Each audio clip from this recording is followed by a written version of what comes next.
আচ্ছা, তাহলে হচ্ছে আমরা ডাইজেশন পড়ছি কালকে। ডাইজেশনের শেষে আমরা কি পাইছি? আমরা কার্বোহাইড্রেটের মধ্যে পাইছি হচ্ছে গ্লুকোজ, ফ্রুক্টোজ এবং গ্যালাক্টোজ। প্রোটিনের মধ্যে পাইছি হচ্ছে অ্যামাইনো অ্যাসিড, এছাড়া কিছু ডাইপেপটাইড এবং কিছু ট্রাইপেপটাইডও ছিল ডাইজেস্টিভ এন্ড প্রোডাক্ট হিসেবে। আর হচ্ছে ফ্যাটের মধ্যে কি পাইছিলাম? ফ্যাটি অ্যাসিডস, গ্লিসারল, এছাড়া কোলেস্টেরল এবং লাইসোফসফোলিপিড। এর মধ্যে ফ্যাটি অ্যাসিড আর কোলেস্টেরল এগুলো হচ্ছে নন পোলার, আর গ্লিসারল আর লাইসোফসফোলিপিড এগুলো হচ্ছে পোলার। আচ্ছা, তাহলে এখন তাহলে অ্যাবজর্পশনটা আমরা তাহলে দেখি কিভাবে কি অ্যাবজর্ব হচ্ছে। ফার্স্টে অ্যাবজর্পশন কি সেটা তো আমরা জানি। অ্যাবজর্পশন হচ্ছে যে ডাইজেস্টিভ এন্ড প্রোডাক্টগুলা তোমার লুমেন অফ দ্য ইন্টেস্টাইন থেকে মিউকোসাল সেলে ঢুকবে এবং মিউকোসাল সেল ক্রস করে ব্লাডে যাবে। তাহলে এই যদি হয় একটা জিআই ট্র্যাক্টের টিউব, এটাকে আমি যদি এই জায়গাটা একটু দেখি, ম্যাগনিফাইং গ্লাস দিয়ে পর্যবেক্ষণ করি, আমি 4টা লেয়ার পাবো। এই হচ্ছে লুমেনের দিক আর এই হচ্ছে বাইরের দিক। তাহলে লুমেন মানে হচ্ছে ইনসাইড আর বাইরে হচ্ছে আউটসাইড। আচ্ছা, সবচেয়ে ভিতরে যে লেয়ারটা থাকে এটার নাম হচ্ছে মিউকোসা। মিউকোসা, এরপর থাকে সাবমিউকোসা, এর এর পরে থাকে মাসেল লেয়ার, আর এর পরে থাকে সেরোসা। তোমরা কি এটা জানো তোমরা যে যে কোনো জিআই ট্র্যাক্টে এই 4টা লেয়ার পাওয়া যায় হিস্টোলজিক্যালি? এটা কি তোমরা কেউ জানো? এখনো পড়া হয়েছে হিস্টোলজি ওই পার্টটুক? ভাই এটা কতদিন বলছিলেন? আচ্ছা, এমনিতে আগে কি জানতা? ছিল তো হ্যাঁ, ইন্টারও ছিল। আচ্ছা, তাহলে তো হইলই। আচ্ছা, মিউকোসা হচ্ছে সেল এবং এই সেলগুলোকে বলা হয় মিউকোসাল সেল। তোমরা যে এপিথেলিয়াল টিস্যু পড়ছো না, এপিথেলিয়াল টিস্যু, এই মিউকোসা লেয়ারটা বেসিক্যালি একটা এপিথেলিয়াল লেয়ার। Epithelial layer. এবং এরপরে যে সাবমিউকোসা লেয়ারটা হচ্ছে neurovascular layer. Neurovascular layer, neurovascular মানে কি? সাবমিউকোসাতে অনেক নার্ভ আছে এবং অনেক ব্লাড ভেসেল আছে। আর মাসকুলার লেয়ারটা তো মাসেল, এই মাসেলগুলো কন্ট্রাকশনের ফলেই হচ্ছে পেরিস্টালসিস হয়। আর সবার বাইরে সেরোসা, সেরোসাতে হচ্ছে পেরিটোনিয়ামটা লাগানো থাকে আর কি বেসিক্যালি। তো এই মিউকোসাল সেলের একদিকে হচ্ছে লুমেন এবং আরেকদিকে হচ্ছে সাবমিউকোসা যেখানে ব্লাড ভেসেল আছে। এবং খাওয়াটা, ফুড পার্টিকেলটা উদ্দেশ্য কি? ব্লাডে যাওয়া। ব্লাডে গেলেই না সে শরীরের সব জায়গায় যেতে পারবে। সো এর জন্য তাকে মাঝখানে যে ব্যারিয়ারটা ক্রস করতে হয় সেটাই হচ্ছে মিউকোসাল সেল। তাহলে the process by which the food transferred from the intestinal lumen to the blood through the mucosal cell is called absorption. আর এটা কোন ব্লাড? আমাদের জিআই ট্র্যাক্টে আমরা যখন কোনো কিছু খাই সেই খাওয়াটা কি ডিরেক্ট ভেইন দিয়ে আমাদের হার্টে চলে যায় নাকি আগে আমাদের লিভারে যায়? আমরা যে কোনো ফুড পার্টিকেল যখন খাই সেই খাওয়াটা অ্যাবজর্ব হয়ে যে ব্লাডে যায়, সেই ব্লাডটা হচ্ছে ভেনাস ব্লাড। এখন আমরা জানি যে ভেনাস সিস্টেম দুই রকম, একটা হচ্ছে সিস্টেমিক ভেনাস সিস্টেম, একটা হচ্ছে পোর্টাল ভেনাস সিস্টেম। এখন এই খাওয়াগুলো যদি সিস্টেমিক ভেনাস সিস্টেমে ঢোকে তাহলে তো এটা ডিরেক্ট হার্টে চলে যাবে। হার্টে চলে যাবে, অথবা যদি এটা যদি পোর্টালে ঢোকে তাহলে এরা ডিরেক্ট হার্টে না যেয়ে আগে লিভারে যাবে। এখন কোনটা আমার জন্য ইম্পর্টেন্ট? আমার জন্য অবশ্যই লিভারে যাওয়াটা বেশি ইম্পর্টেন্ট, কারণ লিভারে গেলেই খাওয়াটা যাচাই বাছাই সম্ভব, যেটা দরকার সেটা স্টোর করা, যেটা বিষাক্ত সেটাকে এক্সক্রিট করে দেওয়া ইত্যাদি। ডিরেক্ট হার্টে গেলে তো এই স্টোরেজ এক্সক্রিশন যাচাই বাছাই হচ্ছে না। এজন্য সংজ্ঞাটা যদি একটু সুন্দর করে বলতে চাই, the process by which digested end products cross the mucosal cell and enter the portal blood is called absorption. তাহলে এই হচ্ছে অ্যাবজর্পশনের সংজ্ঞা। আচ্ছা,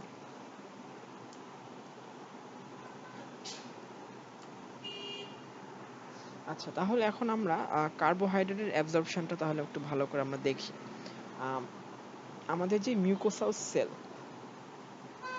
এই মিউকোসাল সেলের দুইটা সারফেস, একটা হচ্ছে লুমিনাল সারফেস, একটা হচ্ছে বেজোল্যাটারাল সারফেস। লুমিনাল সারফেস হচ্ছে ফেসেস দ্য ইন্টেস্টিনাল লুমেন, আর basolateral surface faces the submucosa, যেদিকে ব্লাড ভেসেল আছে, ব্লাড ভেসেল। আচ্ছা, কনসার্নিং কার্বোহাইড্রেট মেটাবলিজম, লুমিনাল সারফেসে কিছু কিছু ট্রান্সপোর্ট প্রোটিন আছে। আচ্ছা, আমরা তো মেমব্রেন ট্রান্সপোর্ট পড়েছিলাম, সেখানে ছিল অ্যাক্টিভ ট্রান্সপোর্ট। আচ্ছা দাঁড়াও, আগে সেখানে ছিল ডিফিউশন, তারপর ছিল ফ্যাসিলিটেটেড ডিফিউশন, তারপর ছিল active transport. Active transport active transport বা দুই রকম, primary active transport, secondary active transport. আমি কি ঠিক বলতেছি না ভুল বলতেছি? আমার ঠিক খেয়াল নাই এই ডিমার্কেশনগুলা।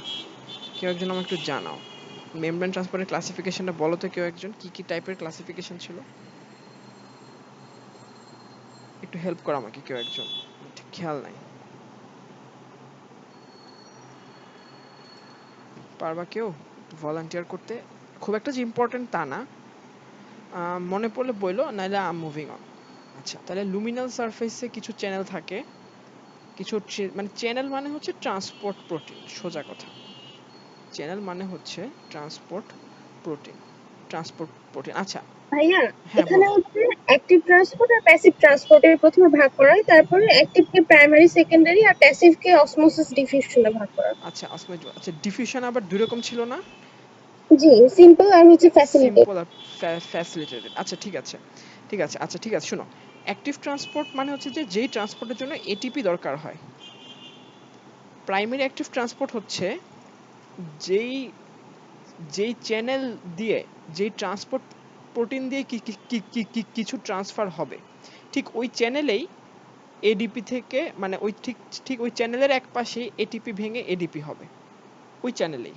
আর সেকেন্ডারি অ্যাক্টিভ ট্রান্সপোর্ট হচ্ছে একটা চ্যানেল দিয়ে একটা জিনিস ঢুকবে বা বের হবে, কিন্তু এডিপি থেকে এডিপি ওই চ্যানেলেই হবে না, অন্য কোথাও হবে, সামওয়্যার এলস। যেমন একটা উদাহরণ আমি তোমাদেরকে দেখাই, যেমন সোডিয়াম পটাশিয়াম পাম্প, এই হচ্ছে তোমার ইসিএফ, এই হচ্ছে আইসিএফ। আমি একটু বেসিকে যাচ্ছি, এই হচ্ছে ইসিএফ, এই হচ্ছে আইসিএফ। মানে অ্যাক্টিভ ট্রান্সপোর্ট সবসময় সেলের ন্যাচারাল টেন্ডেন্সির এগেইনস্টে কাজ করবে। ন্যাচারাল টেন্ডেন্সি এগেইনস্টে কাজ করে দেখেই তাকে এনার্জি লস করতে হয়, এনার্জি খরচ করতে হয়। তো ন্যাচারাল টেন্ডেন্সির এগেইনস্টে মানে কি? ইসিএফ এ সোডিয়াম অনেক বেশি, আইসিএফ এ পটাশিয়াম অনেক বেশি। সো ন্যাচারাল টেন্ডেন্সি হচ্ছে যে সেলের ভিতরে সোডিয়াম ঢুকবে, সেলের থেকে পটাশিয়াম বের হবে।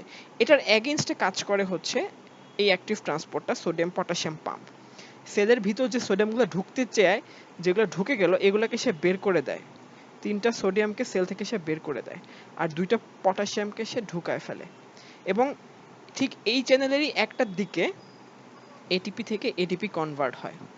সো এটা একটা প্রাইমারি অ্যাক্টিভ ট্রান্সপোর্ট, এটা একটা প্রাইমারি অ্যাক্টিভ ট্রান্সপোর্ট।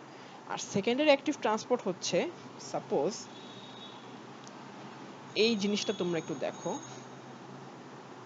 এই হচ্ছে একটা সেল যার একদিকে একটা হাইড্রোজেন আর এই পাশে হচ্ছে একটা সোডিয়াম। আর এই যে সোডিয়ামটা যে সেলে ঢুকতেছে, সোডিয়ামটা জমে যাচ্ছে, এই সোডিয়ামটাকে আবার বের করে দিচ্ছে কে? Sodium potassium pump. এবং এখানে কিন্তু আবার এটিপি থেকে এডিপি তৈরি হচ্ছে আর কি। যাই হোক, তাহলে দেখো এই হাইড্রোজেনটা মানে তোমার সেল থেকে বের করে দেওয়া হচ্ছে, সেলের বাইরে কিন্তু হাইড্রোজেন বেশি, তারপরও হাইড্রোজেনটাকে বের করে দেওয়া হচ্ছে তার টেন্ডেন্সির এগেইনস্টে। এটা একটা অ্যাক্টিভ ট্রান্সপোর্ট, কিন্তু এই চ্যানেলে কোথাও কোনো মানে এডিপি ভাঙতেছে না, কোনো এটিপি ভাঙতেছে না। কিন্তু এটাকে ব্যালেন্স করার জন্য এই সোডিয়ামটাকে বের করে দেওয়া হচ্ছে যেই চ্যানেল দিয়ে, সেই চ্যানেলটা হচ্ছে এটিপি খরচ করতেছে।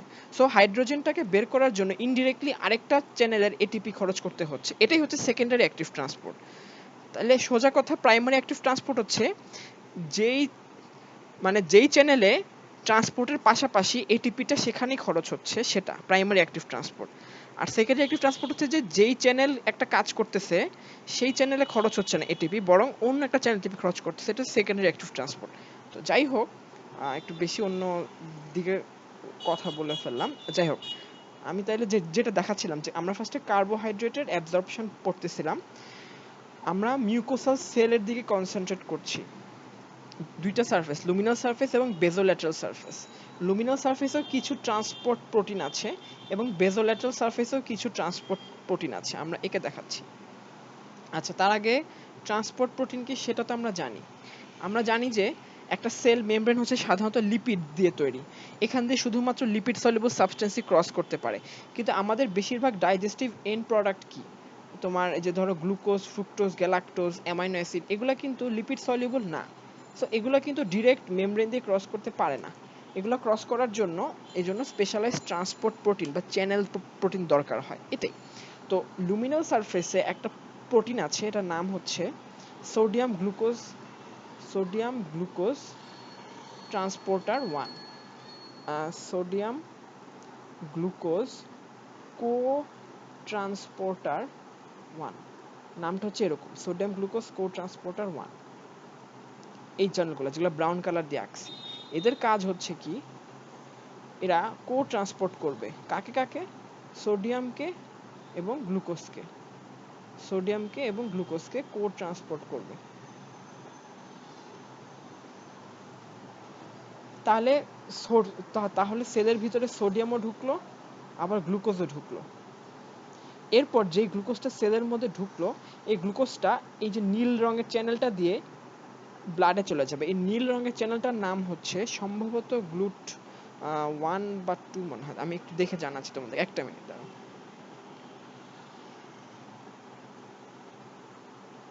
হ্যাঁ, গ্লুট 2, দাঁড়াও, গ্লুট 2 না, গ্লুট 1,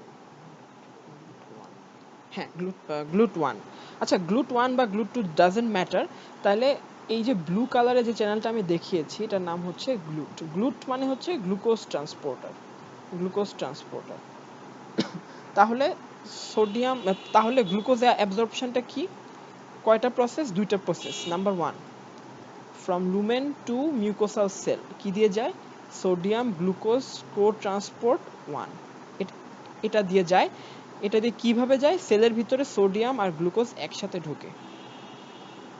আর সেকেন্ড প্রসেস কি, from mucosal cell to the portal blood vessel, এটা কোন ট্রান্সপোর্টার দিয়ে যায়, গ্লুকোজ ট্রান্সপোর্টার দিয়ে যায়।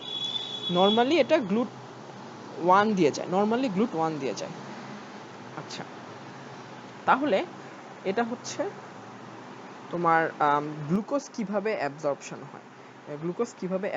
হয়। আচ্ছা, আচ্ছা আমি একটু প্যারাফ্রেজ করি, এটা ঠিক গ্লুট 1 2 দিয়ে তোমাদের মাথা নষ্ট করবো না, জাস্ট খেয়াল রাখো যে এটা গ্লুট 1 2 3 4 অনেক কিছুই হইতে পারে। তো আমি এখানে কি দেখাচ্ছিলাম যে গ্লুকোজ কোন চ্যানেলটা দিয়ে মিউকোসাল সেল থেকে ব্লাড ভেসেলে যায়। তো স্পেসিফিক ওই পারপাজের জন্য যে চ্যানেলটা কাজ করবে, ওই পারপাজের জন্য চ্যানেলটার নাম হচ্ছে গ্লুট 2। আমি ঠিক শিওর না আমি কি ঠিক বললাম না ভুল বললাম, যাই হোক সমস্যা নাই। ওইটা সিগনিফিকেন্ট না যে গ্লুট 1 না গ্লুট 2, ডাজন্ট ম্যাটার। জাস্ট তোমরা এই দুটো মনে রাখবে যে গ্লুকোজটা মানে এভাবে ট্রান্সপোর্ট হয়, from lumen to mucosal cell by sodium glucose transport 1, sodium আর গ্লুকোজ কো ট্রান্সপোর্ট হয়। আর এই যে গ্লুকোজটা সেলের ভিতর ঢুকলো, সে মিউকোসাল সেল থেকে পোর্টাল ব্লাড ভেসেলে যায় গ্লুকোজ ট্রান্সপোর্টার দিয়ে। এই হচ্ছে গ্লুকোজের প্রসেস। আর ফ্রুক্টোজ আর গ্যালাক্টোজের জন্য কি, আমি আগে ফ্রুক্টোজেরটা বলতেছি। আচ্ছা, গ্লুকোজটা যা দেখাইলাম, গ্লুকোজ আর গ্যালাক্টোজ একইভাবে এই একই ট্রান্সপোর্টার দিয়ে ট্রান্সপোর্ট হয়, একইভাবে সেম প্রসেস, শুধু ফ্রুক্টোজেরটা হচ্ছে একটু আলাদা। এটা খুব একটা ইম্পর্টেন্ট না, জাস্ট জানার জন্য। ফ্রুক্টোজটা কি করে, ফ্রুক্টোজ এই যে ধরো এই হচ্ছে তোমার লুমেন, এই হচ্ছে তোমার এখানে পোর্টাল ব্লাড ভেসেল আছে এই পাশে। তো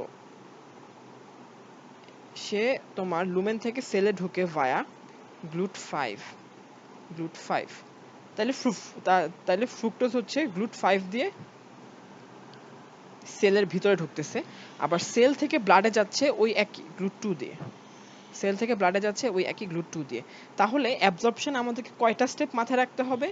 ফার্স্ট স্টেপ হচ্ছে যে লুমেন থেকে মিউকোসাল সেলে যাচ্ছে কেমনে, 2 নাম্বার মিউকোসাল সেল থেকে ব্লাড ভেসেলে যাচ্ছে কেমনে। এটা শুধু এই তিনটার ক্ষেত্রে না, সব পার্টিকেলের ক্ষেত্রে আমাদেরকে এটা খেয়াল রাখতে হবে। তাহলে গ্লুকোজ আর গ্যালাক্টোজের ক্ষেত্রে লুমেন থেকে মিউকোসাল সেলে যাচ্ছে SGLT1 দিয়ে, মিউকোসাল সেল থেকে পোর্টাল ব্লাড ভেসেলে যাচ্ছে GLUT2 দিয়ে। ফ্রুক্টোজের ক্ষেত্রে লুমেন থেকে মিউকোসাল সেলে যাচ্ছে GLUT5 দিয়ে, আর ব্লাডে যাচ্ছে GLUT2 দিয়ে। এখন কেউ একজন আমাকে সামারাইজ করো আমি কি বললাম, কেউ একজন আমাকে একটু ভালো করে সামারাইজ করো।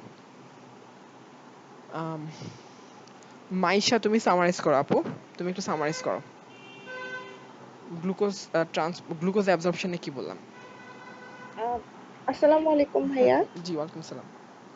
ভাইয়া এখানে দুভাবে দেখানো হয়েছে। ফার্স্টে হচ্ছে লুমেন থেকে মিউকোসাল সেলে যাচ্ছে সোডিয়াম গ্লুকোজ ট্রান্সপোর্টার 1 দিয়ে, আর আরেকটা হচ্ছে মিউকোসাল সেল থেকে বেসাল ভেসেলে যাচ্ছে সেটা গ্লুট দিয়ে, ব্লাড গ্লুট ভেসেল 1 আপু, ব্লাড ভেসেল, সরি ব্লাড ভেসেলে পোর্টাল যাচ্ছে, ব্লাড ভেসেল। হ্যাঁ পোর্টাল ব্লাড ভেসেলে যাচ্ছে গ্লুট 2 অথবা 1, সেটা ক্লিয়ারলি হ্যাঁ হয়নি, গ্লুট আচ্ছা আর কি। আচ্ছা গ্লুট দিয়ে হ্যাঁ। আর আর বাকিটা গ্যালাক্টোজ ফ্রুক্টোজটা কিভাবে যাচ্ছে? ভাইয়া গ্যালাক্টোজ ফ্রুক্টোজটা আমি মিস দেখো করে এই গেছি। যে গ্লুকোজ যেমনে যায় গ্যালাক্টোজ ঠিক একইভাবে যায়, ঠিক আছে, হ্যাঁ, হ্যাঁ। একদম একই সেম। আচ্ছা। ফ্রুক্টোজেরও সেকেন্ড স্টেপটা সেম, শুধু ফার্স্ট স্টেপ মানে মিউকোসাল সেল থেকে, সরি ফার্স্ট স্টেপ মানে লুমেন থেকে mucosal cell, that is by GLUT5, ঠিক আছে।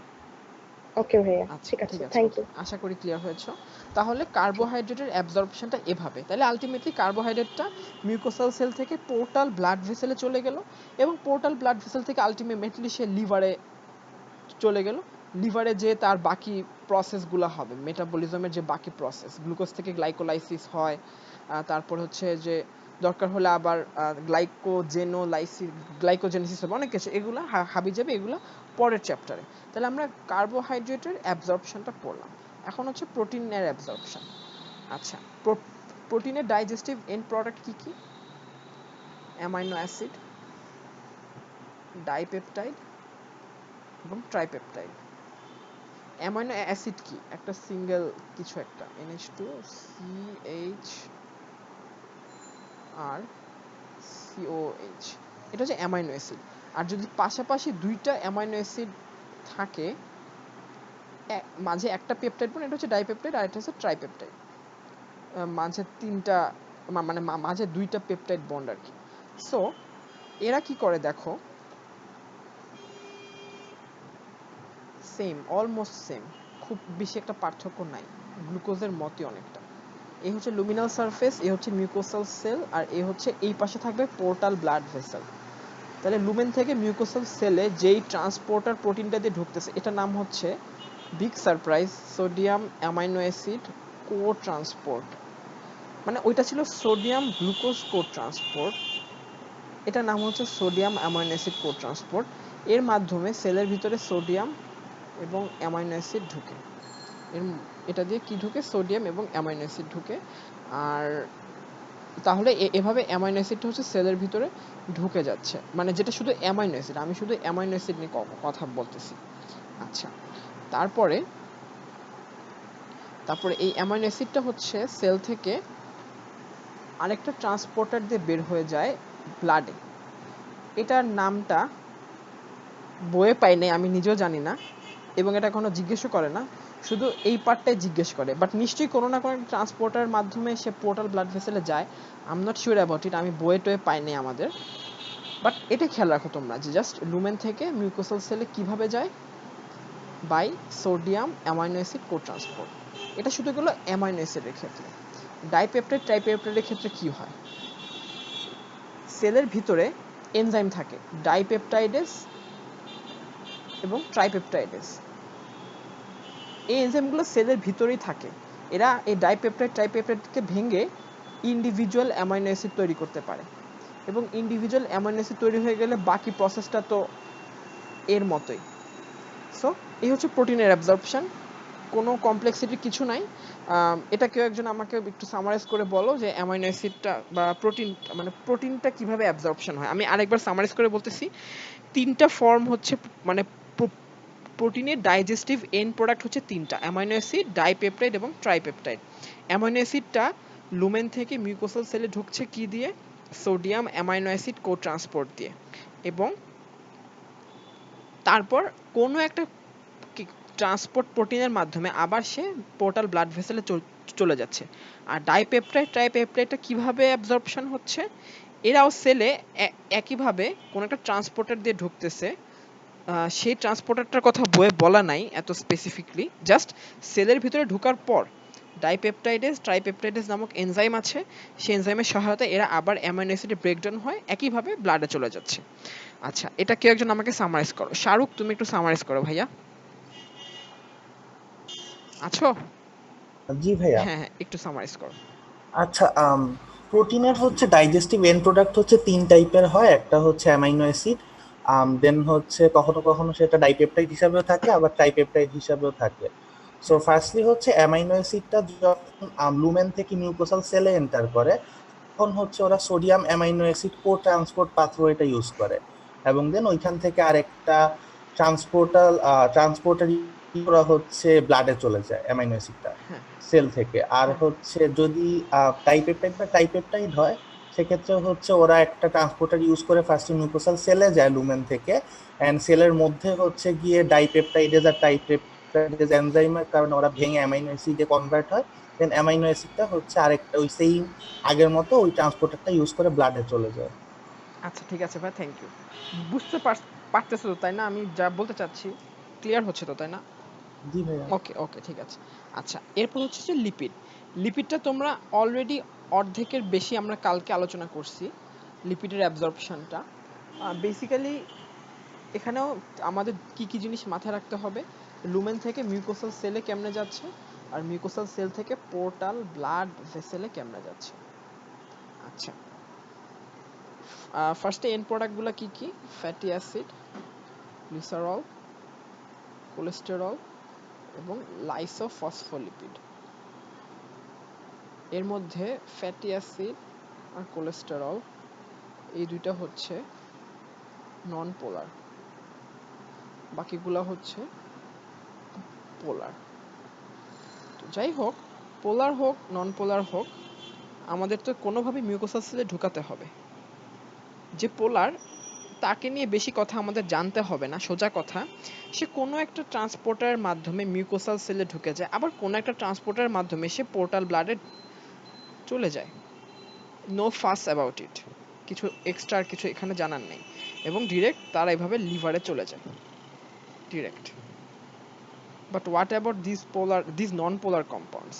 এরা তো ডিরেক্ট এই যে ওয়াটার লেয়ারটা ক্রস করে সেলে ঢুকতে পারে না, এরা তো সাঁতার কাটতে পারে না। এদের জন্য আমি কালকে লাস্টে যে জিনিসটা দেখিয়েছিলাম, যে এদের জন্য একটা স্পেশাল ট্রান্সপোর্টার দরকার হয়, যেটাকে বলা হয় মাইসেলি। মাইসেলি কি? মাইসেলি মাইসেলি মাইসেলি কি? এটা হচ্ছে অ্যাগ্রিগেটস অফ বাইল, অ্যাগ্রিগেটস অফ বাইল। এবং কিভাবে ফর্ম হয় এই অ্যাগ্রিগেটগুলা? বাইলের দুইটা প্রান্ত থাকে, একটা থাকে বাইরের দিকে। আচ্ছা, আমি এত ডিটেলে না, একটু সহজে আঁকি।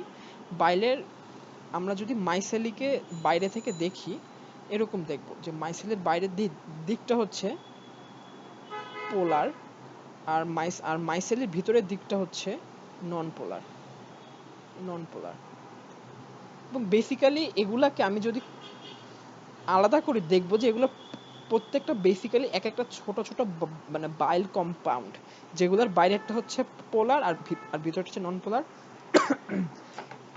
এরা এমনভাবে অ্যাগ্রিগেট করে যেন পোলার প্রান্তটা আউটওয়ার্ড ফেস করে থাকে এবং নন পোলার প্রান্তটা ইনওয়ার্ড ফেস করে থাকে। এবং এই নন পোলার প্রান্তের ভিতরেই এরা এই যে নন পোলার যে লিপিডগুলা, কোনগুলা আমি কার কার নাম বললাম নন পোলার: ফ্যাটি অ্যাসিড, কোলেস্টেরল এবং ফ্যাট সলিউবল ভাইটামিন।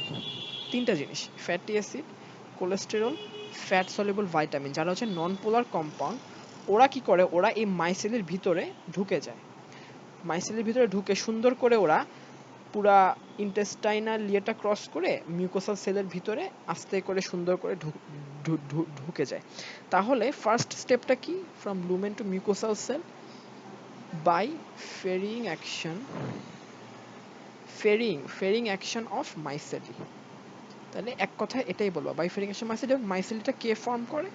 বাইল ফর্ম করে, বাইল বা যদি আর একটু ইজি করে বলো বাইল সল্ট। আর এরপর কি হয়, সেলের ভিতরে ঢোকার পর, আচ্ছা সেলের ভিতরে কিন্তু মাইসেলি পুরোটা ঢুকে না। মাইসেলি কি করে, সেলের ভিতর জাস্ট এই ইয়েলো নন পোলার ফ্যাটটাকে ঢুকায় দিয়ে সে আবার ফিরে যায়। মাইসেলি কিন্তু কখনোই সেলের ভিতর ঢুকে না, জাস্ট সে তার ভিতর ইয়েলো ফ্যাটটাকে ঢুকায় দেয়। এই ইয়েলো ফ্যাটের এরপর কি করে, ইয়েলো ফ্যাটটা এরপর একটা কাজ করে। তোমাদেরকে আমি একটু ট্র্যাক ব্যাক করে একটা জিনিস একটু বলি। তোমরা কি লাইপোপ্রোটিন পড়ছো? লাইপোপ্রোটিন কয় প্রকার তোমরা কি জানো?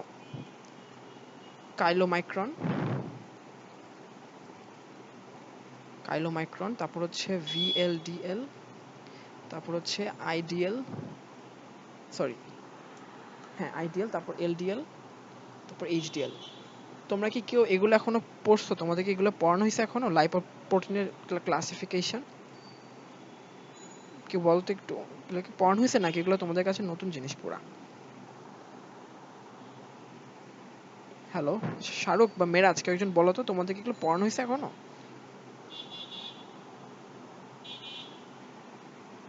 হ্যাঁ, আমার যতটুকু মনে পড়ে ফার্স্ট কার্ডে হচ্ছে লিপিড ছিল, তো তো তখন ক্লাসিফিকেশনের পড়ানোর কথা। আমি চ্যাপ্টারটা বাদ দিছি তো তাই শিওর বলতে পারবো না ভাইয়া।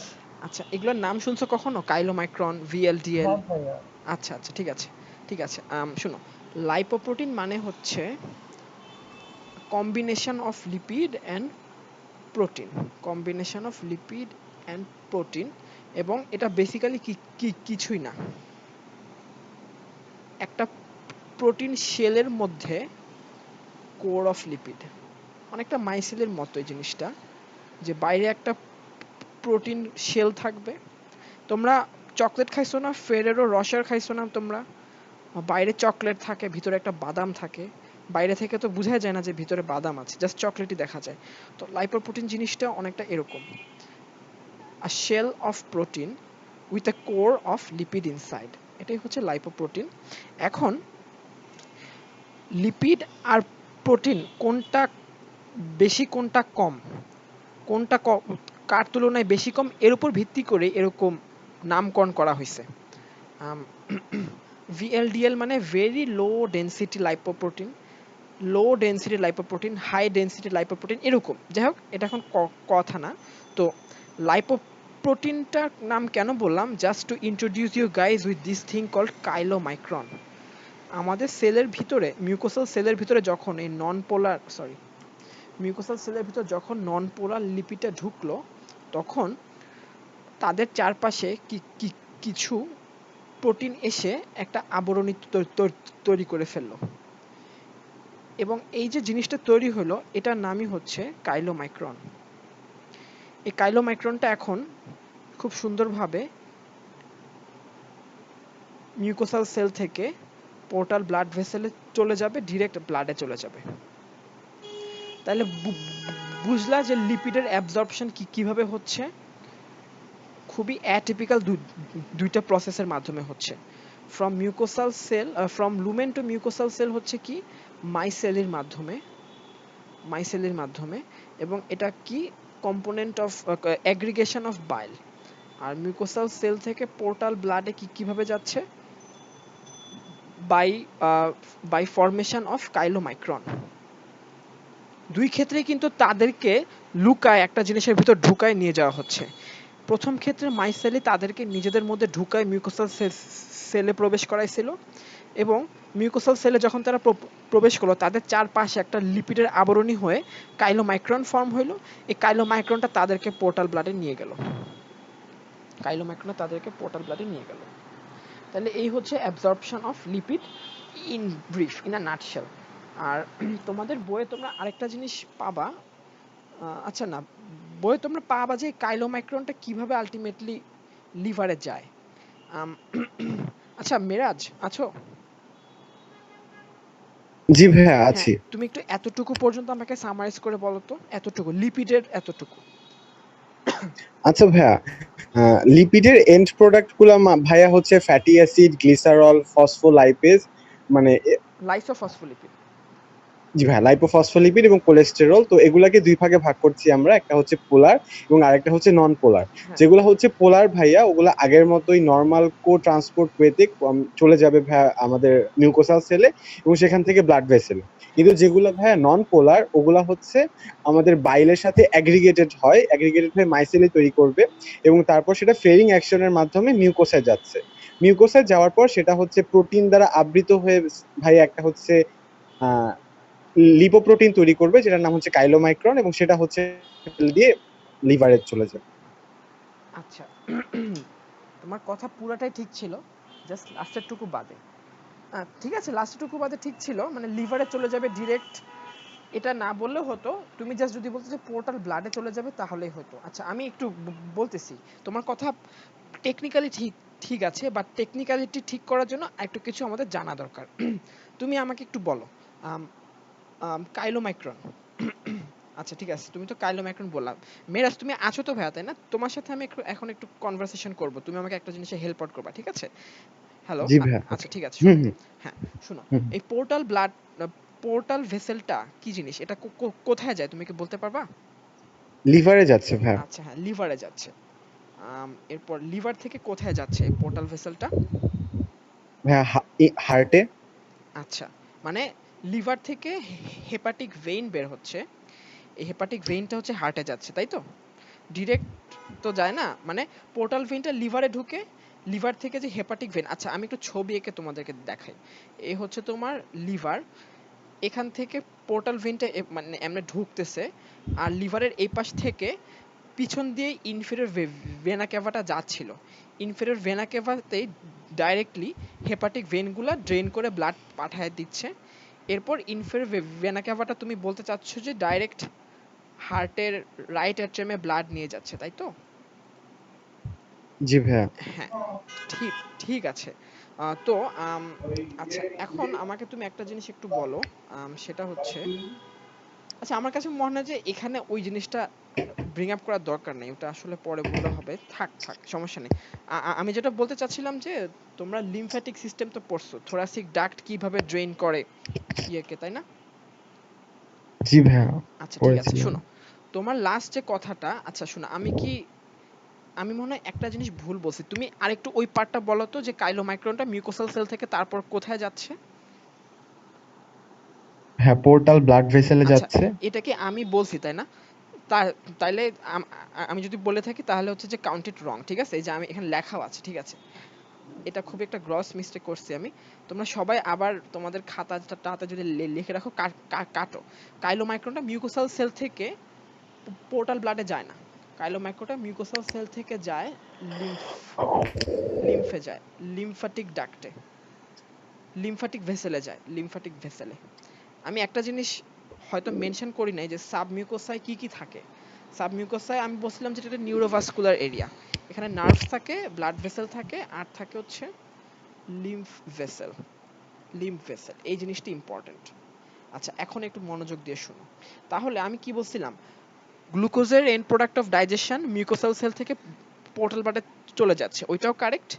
প্রোটিনের ডাইজেশন এন্ড প্রোডাক্টগুলো মিউকোসাল সেল থেকে পোর্টাল ব্লাডে চলে যাচ্ছে, ওইটাও কারেক্ট। কিন্তু এই লিপিডের এন্ড প্রোডাক্ট অফ ডাইজেশন গুলা মিউকোসাল সেলের ভিতরে ঢুকেছে, কাইলোমাইক্রন ফর্ম করতেছে, এই কাইলোমাইক্রন মিউকোসাল সেল থেকে পোর্টাল ব্লাডে না যেয়ে বরং লিম্ফাটিক ভেসেলে যায়, লিম্ফ্যাটিক ভেসেলে, লিম্ফ্যাটিক ভেসেলে যায়। আচ্ছা ঠিক আছে, দাঁড়াও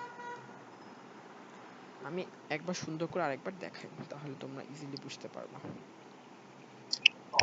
দেখো, লুমেন থেকে মিউকোসাল সেলে যাচ্ছে বাই মাইসেলিং, মিউকোসাল সেলে যে ফর্ম করতেছে তারা কাইলোমাইক্রন, এই কাইলোমাইক্রনটা ঢুকতেছে কোথায়? লিম্ফ্যাটিক ভেসেলে। লিম্ফ্যাটিক ভেসেলগুলো কোথায় থাকে? মিউকোসাল সেলের ঠিক পিছনেই থাকে লিম্ফ্যাটিক ভেসেলগুলা।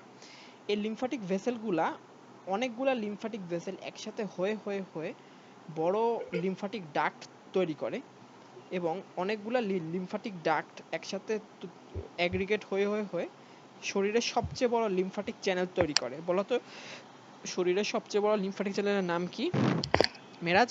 থোরাসিক ডাক্ট, হ্যাঁ থোরাসিক ডাক্ট। Thoracic duct. হ্যাঁ ঠিক আছে, তাহলে আলটিমেটলি এই কাইলোম্যাক্রন গুলা থোরাসিক ডাক্টে যাচ্ছে, রাইট? এবং জি ভাইয়া। এবং হচ্ছে আরেকটা জিনিস,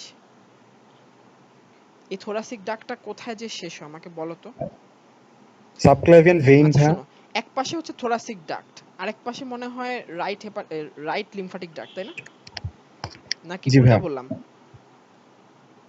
থোরাসিক ডাক্টটাই তো বডির মেজরিটিকে ড্রেন করে, তাই না? মানে জি ভাইয়া, হ্যাঁ। অপর ছোট যে একটা পার্ট থাকে সেটাকে কে ড্রেন করে? কোন ডাক্ট ওটা? রাইট লিম্ফ্যাটিক ডাক্ট নাকি লেফট লিম্ফ্যাটিক ডাক্ট, কোন একটা? যাই হোক সমস্যা নাই।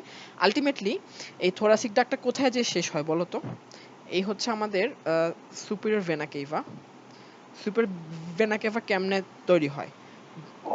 দুই পাশে দুইটা ইন্টারনাল জুগুলার ভেইন দিয়ে, সরি, দুই পাশে দুইটা ইয়ে দিয়ে তৈরি হয় না? কোন দুইটা ভেইন মিলে তৈরি হয়? জুগুলার ভেইন দিয়ে তৈরি হয় নাকি ফর্মেশন অফ, দাঁড়া একটা মিনিট, আমি নিজেই তো ভুলে যাচ্ছি। সুপিরিয়র ভেনা কেভা, কে একজন পারলে অ্যাড করো তো একটু। সুপিরিয়র ভেনা কেভা কেমনে তৈরি হয়? হ্যাঁ ব্রাকিওসেফালিক ভেইন, ঠিক আছে। ধর আমি এটা কি কি কি বললাম, হ্যাঁ ঠিক আছে দাঁড়াও। দেখো এই হচ্ছে আমার হার্ট আর কি, হার্ট, এই হচ্ছে হার্টের, মানে মানে ইনফেরিয়র ভেনা কেভা, আর এই হচ্ছে superior vena cava. Superior vena cava form হয় দুই পাশ থেকে আসা দুইটা ব্রাকিওসেফালিক ভেইন থেকে। আর প্রতি পাশের ব্রাকিওসেফালিক ভেইন কেমনে তৈরি হয়? জুগুলার ভেইন আর সাবক্লেভিয়ান ভেইন, জুগুলার ভেইন আর সাবক্লেভিয়ান ভেইন। এখন তাইলে বলো তো যে থোরাসিক ডাক্টটা কোথায় ড্রেন করে? থোরাসিক ডাক্টটা যে উঠে আসতেছে উপর থেকে, এটা উঠে এসে এসে কোন জায়গায়, যে at the junction between subclavian vein and, যে এই জায়গাটাতে হচ্ছে থোরাসিক ডাক্টটা শেষ হয়, তাই না? আমি কি ঠিক বলতেছি? Junction between jugular vein and subclavian vein, এটা জি জাংশন, ভাইয়া, ঠিক ঠিক আছে আছে। তো, তাই না? আচ্ছা জি। ঠিক আছে, তাহলে আমার যে কাইলোমাইক্রনগুলো আমি পাইলাম গাট থেকে লিপিড অ্যাবজর্ব করে করে, ওই কাইলোমাইক্রনগুলো আলটিমেটলি কোথায় ঢুকতেছে? ভেইনে ঢুকতেছে, ভেইনে ঢুকে হার্টে ঢুকতেছে, হার্টে ঢুকে তোমার লাংসে যাচ্ছে, লাংস থেকে আবার লেফট এট্রিমে আসতেছে, লেফট এট্রিয়াম থেকে লেফট ভেন্ট্রিকলে আসতেছে, লেফট ভেন্ট্রিকল থেকে অ্যাওর্টা দিয়ে বের হয়ে যাচ্ছে, এবং অ্যাওর্টা থেকে আলটিমেটলি হেপাটিক আর্টারি দিয়ে তারপরে হচ্ছে সে লিভারে যাচ্ছে। তাহলে অন্য সবগুলা পোর্টাল ব্লাড দিয়ে ডিরেক্ট লিভারে যায়, ডিরেক্ট লিভারে যায়। কে কে? তারা glucose, fructose, galactose, amino acid ইত্যাদি। কিন্তু আমার যেই ফ্যাটি অ্যাসিড এবং কোলেস্টেরল আছে, এরা কিন্তু এত সুন্দর সহজে ডিরেক্ট যেতে পারে না। এদের প্যাথওয়েটা কি? কেউ একজন একটু বলো তো আমার সাথে। মেরাজ তুমি একটু বলো তো এখন। ফার্স্টে কাইলোমাইক্রনটা কোথায় ঢুকে মিউকোসাল সেল থেকে? হ্যাঁ লিমফ্যাটিক্সে। লিম্ফ্যাটিক্সে। তারপর জি ভাই, আলটিমেটলি থোরাসিক একটা ডাক্টে লিমফ্যাটিক যায়। ডাক্ট। হ্যাঁ, জি ভাই, জি তারপর ভাইয়া। তারপর তারপর ভাইয়া জাংশন বিটুইন দ্য সাবক্লাভিয়ান হ্যাঁ ভেইন এন্ড জুগুলার ভেইনে ড্রেন করে, হ্যাঁ তারপর হার্টে যায় আর কি সেখান আলটিমেটলি। হ্যাঁ থেকে হার্টে যায়, সুপিরিয়র ভেনা কাভা হয়ে ভাইয়া রাইট এট্রিয়াম। জি ভাইয়া, হ্যাঁ। আলটিমেটলি হার্ট থেকে তারপর লাংসে হার্ট যায়। থেকে ভাইয়া হচ্ছে এটা আয়োটা দিয়ে বের হয়ে, হ্যাঁ জি লাংসে ভাইয়া যায়, লাংস লাংসে থেকে আবার যায়, হার্টে তারপর লাংস আসে, থেকে লেফট অ্যাট্রিয়াম, লেফট ভেন্ট্রিকল। তারপর জি অ্যাওর্টাতে ভাইয়া, যায়। হ্যাঁ তারপর আলটিমেটলি ভেন্ট্রিকল থেকে অ্যাওর্টা হয়ে হেপাটিক আর্টারি, তারপর হচ্ছে লিভার। লিভারে যায়। ঠিক আছে, সো এই হচ্ছে অ্যাবজর্পশন অফ লিপিড। এত কষ্ট করে সে হচ্ছে লিভারে যাচ্ছে, এত কষ্ট করে, এত কষ্ট করে তাকে লিভারে আসতে হয়। ঠিক আছে, এটা একটু, এই প্যাথওয়েটা একটু খেয়াল রাখবে শুধু। আর আরেকটা জিনিস, এই যে তোমার কাইলোমাইক্রনটা এত লম্বা পথ পাড়ি দিয়ে আসতেছে না, এই ক্ষেত্রে কাইলোমাইক্রন কি দিয়ে তৈরি ছিল? মাঝখানে ছিল লিপিড আর বাইরে ছিল প্রোটিন, তাই তো? এত লম্বা পথ পাড়ি দিতে যে তার তেল খরচ হয়ে যায় কিছু, সোজা কথা লিটারালি তার তেল খরচ হয়ে যায়।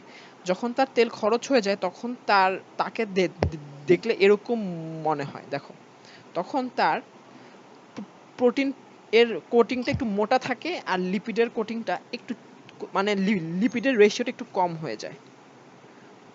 ঠিক আছে, লিপিডের রেশিওটা একটু কম হয়ে যায়।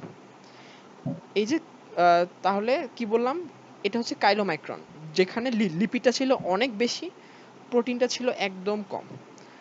এত লম্বা পথ পাড়ি দিয়ে সে যখন আলটিমেটলি লিভারে আসে তখন তার তেল একটু কমে যায়, তেল খরচ হয়ে যায়, তার লিপিড একটু কমে যায়, প্রোটিন একটু বেড়ে যায় রেশিওর দিক দিয়ে। এই অবস্থাটার নাম হচ্ছে VLDL। তাহলে এই হচ্ছে কমপ্লিট অ্যাবজর্পশন অফ লিপিড। ঠিক আছে, তাহলে কি বললাম, কাইলোমাইক্রন অবস্থায় সে লিম্ফে ঢুকে, আলটিমেটলি যখন সে লিভারে আসে তখন তার লিপিড কন্টেন্ট একটু কমে যায়, খরচ হয়ে যায়, তখন তার নাম হয় VLDL। তাহলে ঠিক আছে, মেরাজ তুমি অনেকক্ষণ বলছো, এখন অন্য কেউ একজন আমাকে একটু সামারাইজ করো। এখানে সবার উপর নাম দেখতে পাচ্ছি, বারাকা তোমার নাম।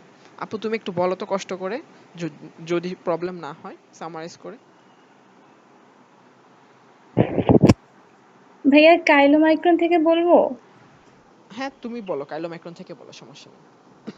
ভাইয়া কাইলোমাইক্রনটা হচ্ছে লিমফ্যাটিক্স যায়, তারপর junction between the jugular vein and subclavian vein, ওখানে গিয়ে ড্রেন করে, তারপরে হচ্ছে হার্টে যায় সুপিরিয়র ভেনা কাভা দিয়ে, তারপর রাইট এট্রিয়াম, রাইট ভেন্ট্রিকল, দেন হচ্ছে লাংসে যায়, তারপরে অক্সিজেনেটেড হয়ে রাইট এট্রিয়াম, দেন হচ্ছে লেফট এট্রিয়াম, দেন লেফট ভেন্ট্রিকল, দেন হচ্ছে লিভারে যায়। হ্যাঁ, লিভারে যাওয়ার পথে হচ্ছে এটা কাইলোমাইক্রন থেকে লো ডেনসিটি লিপোপ্রোটিনে কনভার্ট হয়ে যায়।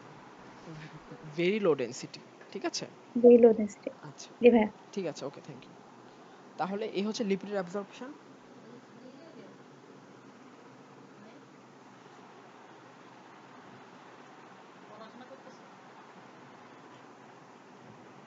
হ্যাঁ আচ্ছা, তারপরে হচ্ছে এই হচ্ছে লিপিডের অ্যাবজর্পশন। আর লিপিডের অ্যাবজর্পশনের মধ্যে আমাদের এই চ্যাপ্টারটা শেষ হয়ে গেছে। আচ্ছা, এরপরে হচ্ছে আমাদের ইলেকট্রন ট্রান্সপোর্ট চেইন বা মানে ইন্টারমিডিয়েট মেটাবলিজম। আচ্ছা, এই যে চ্যাপ্টারটা আমি পড়ালাম ডাইজেশন অ্যাবজর্পশন, এটা নিয়ে কারো কোনো কোয়েশ্চেন আছে কিনা বলতে পারো। কারো কোনো কোয়েশ্চেন থাকলে আমি এক্সপ্লেন করব ডাইজেশন অ্যাবজর্পশন নিয়ে। আচ্ছা, কোয়েশ্চেন থাকার আগে আমি একটা জিনিস একটু ব্যাখ্যা করে নেই, যে আমরা অনেকগুলো এনজাইম পড়ছি এই চ্যাপ্টারে। এনজাইমগুলো কোত্থেকে আসে? স্যালাইভা থেকে আসে, স্টমাক থেকে আসে, প্যানক্রিয়াস থেকে আসে, সাক্কাস এন্টেরিকাস থেকে আসে। তো কোনো কারণে এনজাইম যদি কম থাকে, কোনো জায়গা থেকে যদি এনজাইম কম বের হয়, তাহলে কিন্তু ওই খাওয়াটার ঠিকমতো ডাইজেশন হবে না। যেমন আমরা একটা রোগের নাম কালকে শুনলাম, প্যানক্রিয়াটাইটিস। প্যানক্রিয়াটাইটিস, আচ্ছা প্যানক্রিয়াটাইটিস দুই রকম, অ্যাকিউট, ক্রনিক। ক্রনিক প্যানক্রিয়াটাইটিসে কি হয়, প্যানক্রিয়াসটা অলমোস্ট নাই হয়ে যায়, ফাংশনই করতে পারে না। ক্রনিক প্যানক্রিয়াটাইটিসে প্যানক্রিয়াস যেহেতু ফাংশন করতে পারে না, সো প্যানক্রিয়াস থেকে কোনো এনজাইমও আর বের হয় না।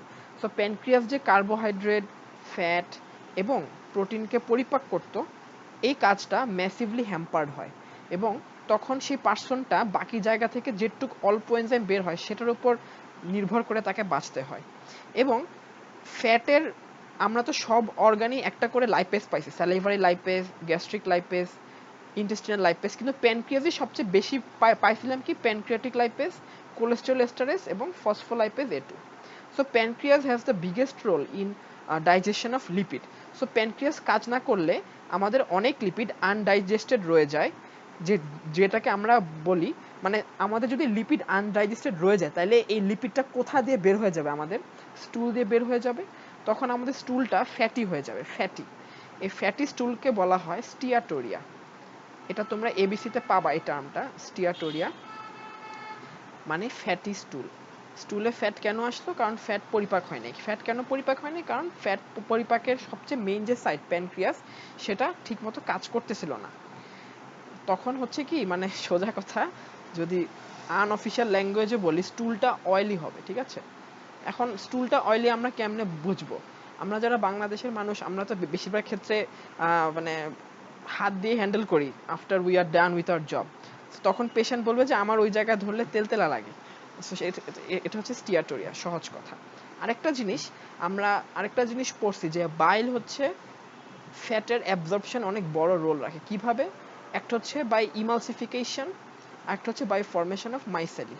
সো কোনো পার্সনে যদি বাইল ঠিকমতো যাইতে না পারে গাটে, তাইলেও কিন্তু তার একইভাবে ফ্যাট অ্যাবজর্পশন হবে না, ডাইজেশন হবে না, তারও স্টিয়াটোরিয়া হবে। তো আমি কালকে একটা কন্ডিশন বলছিলাম যে গলস্টোন আটকায় যে বাইলটা আর তোমার ডিওডেনামে বের হতে পারে না গল মানে বাইল ডাক্ট থেকে, ওইরকম যদি হয় তাহলেও স্টিয়াটোরিয়া হবে। আর হচ্ছে তাহলে এটা হচ্ছে আরেকটা জিনিস হচ্ছে তোমার আমি সাক্কাস এন্টেরিকাসে, আচ্ছা একটা কোয়েশ্চেন ধরি, তোমরা কেউ কেউ উত্তর দিতে পারবে আমাকে দাও। সাক্কাস এন্টেরিকাসে কার্বোহাইড্রেট পরিপাকের জন্য কোন এনজাইমটা আছে একটু বলো তো। কোন মানে সাক্কাস এন্টেরিকাসে কার্বোহাইড্রেট পরিপাকের কোন এনজাইমটা পাওয়া যায়, কেউ কি বলতে পারবা? ল্যাকটেজ, তারপর হ্যাঁ, সুক্রেজ, এগুলো না? এগুলাকে এক কথায় কি বলা, ডাইপেপটাইড। কি কি বলছিলাম আমি এক কথায়? ডাইস্যাকারাইডেস, তাই তো? জি ভাইয়া। আচ্ছা, অনেক মানুষ আছে যাদের এই যে তোমার, আচ্ছা সাক্কাসেন্ট্রিকাসের এই ডাইস্যাকারাইডেসটা কোথায় থাকে দেখো, একদম মিউকোসাল সেলের সাথে লেগে লেগে থাকে, হ্যাঁ, একদম adjacent to the mucosal cell এভাবে লেগে লেগে থাকে ডাইস্যাকারাইডেস গুলা। আচ্ছা, তো ডাইস্যাকারাইডেস যদি কারো না থাকে তখন তার কি হবে জানো? তখন কি হবে তার, বলো কোন জিনিসগুলো তাহলে পরিপাক হবে না? মানে তোমার তার তার গ্লুকোজ ফ্রুক্টোজ গ্যালাক্টোজ কম পাওয়া যাবে, বেশি পাওয়া যাবে ম্যালটোজ ল্যাকটোজ এবং সুক্রোজ। এখন আমরা যে কার্বোহাইড্রেটের অ্যাবজর্পশন পড়লাম, আমরা কি একটা বারও বলছি যে ম্যালটোজ ল্যাকটোজ সুক্রোজের কথা? আমরা কিন্তু বারবারই গ্লুকোজ ফ্রুক্টোজ গ্যালাক্টোজের কথা বলছি। সো কারো যদি ডাইস্যাকারাইডেজ এনজাইমগুলো না থাকে, তার কিন্তু ম্যালটোজ ল্যাকটোজ এবং সুক্রোজ আনডাইজেস্টেড মানে মানে আনঅ্যাবজর্বড অবস্থায় গাটে রয়ে যাবে, এগুলা আর গাট দিয়ে ঢুকবে না। এবং তোমরা আরেকটা জিনিস যদি একটু চিন্তা করো, অসমোটিক্যালি অ্যাক্টিভ সাবস্টেন্স বলতে তোমরা কি বুঝো? দেখো, এই হচ্ছে লুমেন আর এই হচ্ছে মিউকোসাল সেল। শাহরুখ তুমি আছো তো, তাই না ভাইয়া? তুমি একটু আমার সাথে একটু কোঅপারেট করো। হ্যালো, ভাইয়া হ্যাঁ শুনো, ডাইস্যাকারাইডেস এনজাইম না থাকলে আমার লুমেনে কে আনঅ্যাবজর্ব রয়ে যাবে বলো তো? আমরা মানে কার্বোহাইড্রেটের এন্ড প্রোডাক্ট গুলা, হ্যাঁ হ্যাঁ, কোনটা কোনটা সেটা? আম, স্পেসিফিক্যালি ম্যালটোজ ল্যাকটোজ এবং ম্যালটোজ, ল্যাকটোজ, এবং সুক্রোজ। সুক্রোজ, এটা আনডাইজেস্টেড রয়ে যাবে। বাকি কি কি, বাকিগুলা কিন্তু সমস্যা হবে না, শুধু এরাই জি আনডাইজেস্টেড রয়ে যাবে। কোনো যদি ফ্রি ফর্মে গ্লুকোজ থাকে সে তো ঢুকে যাবে ডিরেক্ট সোডিয়াম গ্লুকোজ ট্রান্সপোর্টার দিয়ে, তাই তো? জি ভাইয়া। এরা আনডাইজেস্টেড রয়ে যাবে। এখন এরা হচ্ছে অসমোটিক্যালি অ্যাক্টিভ সাবস্টেন্স, ঠিক আছে? অসমোটিক্যালি অ্যাক্টিভ সাবস্টেন্স। এখন লুমেনের বাইরে যদি এত বেশি পরিমাণে অসমোটিক্যালি অ্যাক্টিভ সাবস্টেন্স রয়ে যায়, তখন লুমেনের বাইরে অসমোলারিটি বেড়ে যাবে, অসমোলারিটি বেড়ে যাবে। অর্থাৎ লুমেনের বাইরে এটা কি ইসিএফ না? আর এই লুমেনের মানে আর এই যে সেলটা, এই সেলটার ভিতরে হচ্ছে আইসিএফ। আইসি। বলো তো, ইসিএফ আর আইসিএফ এর মধ্যে যদি ইসিএফ এ অসমোলারিটি বেশি বেড়ে যায়, তখন এটাকে ব্যালেন্স করার জন্য কি হবে, কি ঘটনাটা ঘটবে?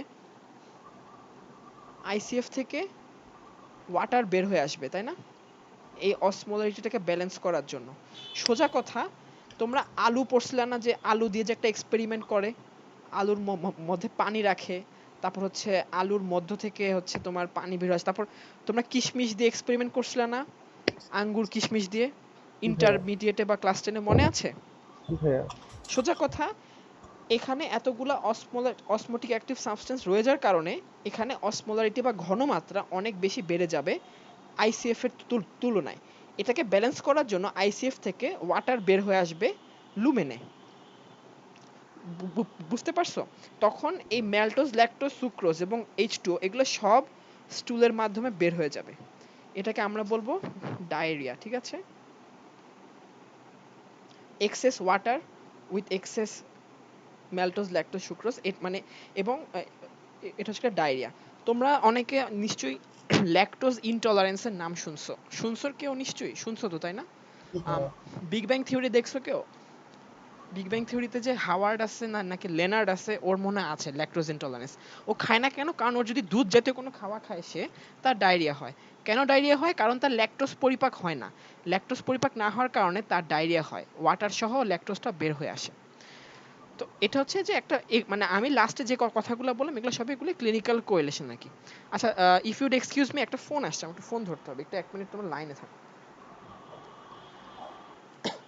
হ্যালো, আসসালামু আলাইকুম। হ্যালো, কে বলছো আবার বলো। ও আচ্ছা ভাইয়া, জি জি, হ্যাঁ হ্যাঁ ভাইয়া, জি জি।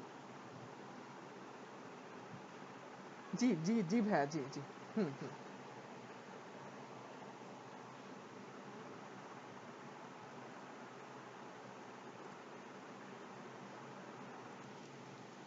আচ্ছা, হ্যালো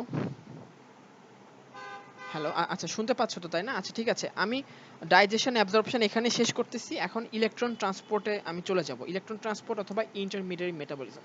তো আমি হচ্ছে পরের চ্যাপ্টারে শুরু করতে করতে সবাই একটু জিজ্ঞেস করতেছি যে কারো কোনো কোয়েশ্চেন আছে আপ টু দিস পয়েন্ট, জিজ্ঞেস করতে পারো। আচ্ছা ভাইয়া, হ্যাঁ, স্টিয়াটোরিয়া হলে হচ্ছে ফ্যাটের ম্যালনিউট্রিশন ছাড়া আর কোনো প্রবলেম কি হয়, বা আর কোনো সিমটমস কি দেখা যায় নাকি?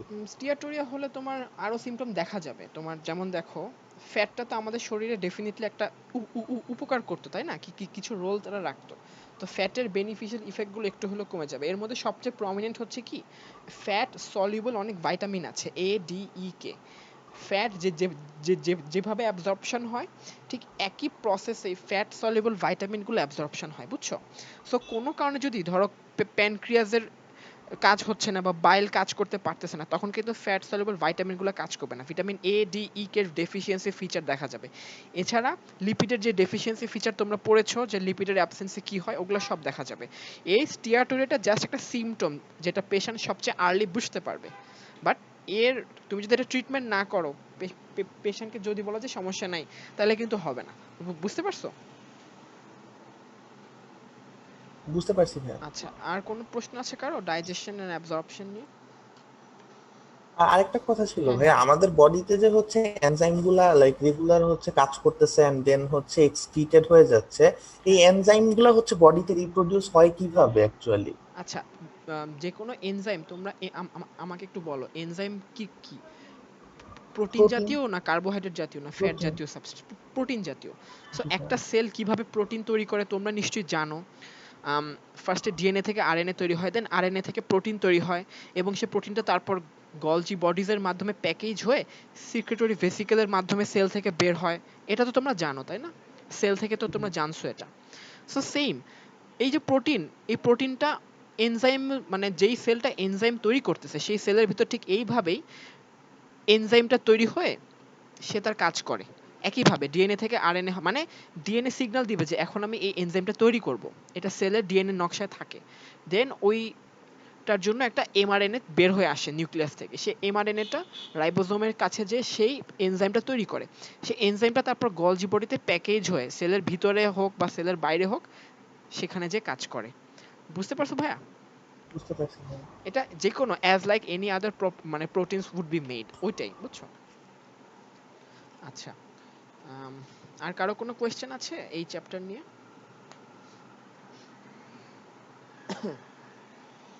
ঠিক আছে, আমি তাহলে পরের চ্যাপ্টার শুরু করছি। আচ্ছা, এই চ্যাপ্টারটা তোমাদের লাইক এর আগে যা পড়ছো, গতকালকে আজকে, এগুলো তোমরা কিছুটা হলেও আগে পড়ছিলা। বাট এই চ্যাপ্টারটা হচ্ছে তোমাদের, এই চ্যাপ্টারের নামটা যেটা ইন্টারমিডিয়েট মেটাবলিজম, এটা তোমাদের আদি জীবনের সাথে কোনো সম্পর্ক নাই, এটা পুরোই নতুন একটা কনসেপ্ট।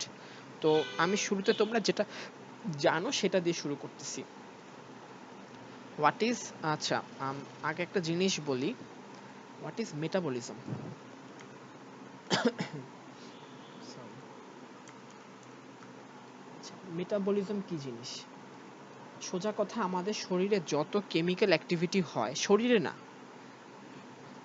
আমি তো গতকালকে থেকে অনেক কেমিক্যাল অ্যাক্টিভিটির কথা বললাম, এই যে লুমেনে যে তোমার এনজাইমের দিয়ে খাওয়াগুলো ভাঙতেছে, বাট এগুলা তো তোমার এই এই অ্যাক্টিভিটিগুলো কি সেলের ভিতরে না সেলের বাইরে? আমি গতকালকে থেকে যে ডাইজেশন অ্যাবজর্পশন বললাম, বেশিরভাগই তো সেলের বাইরে, আউটসাইড সেল।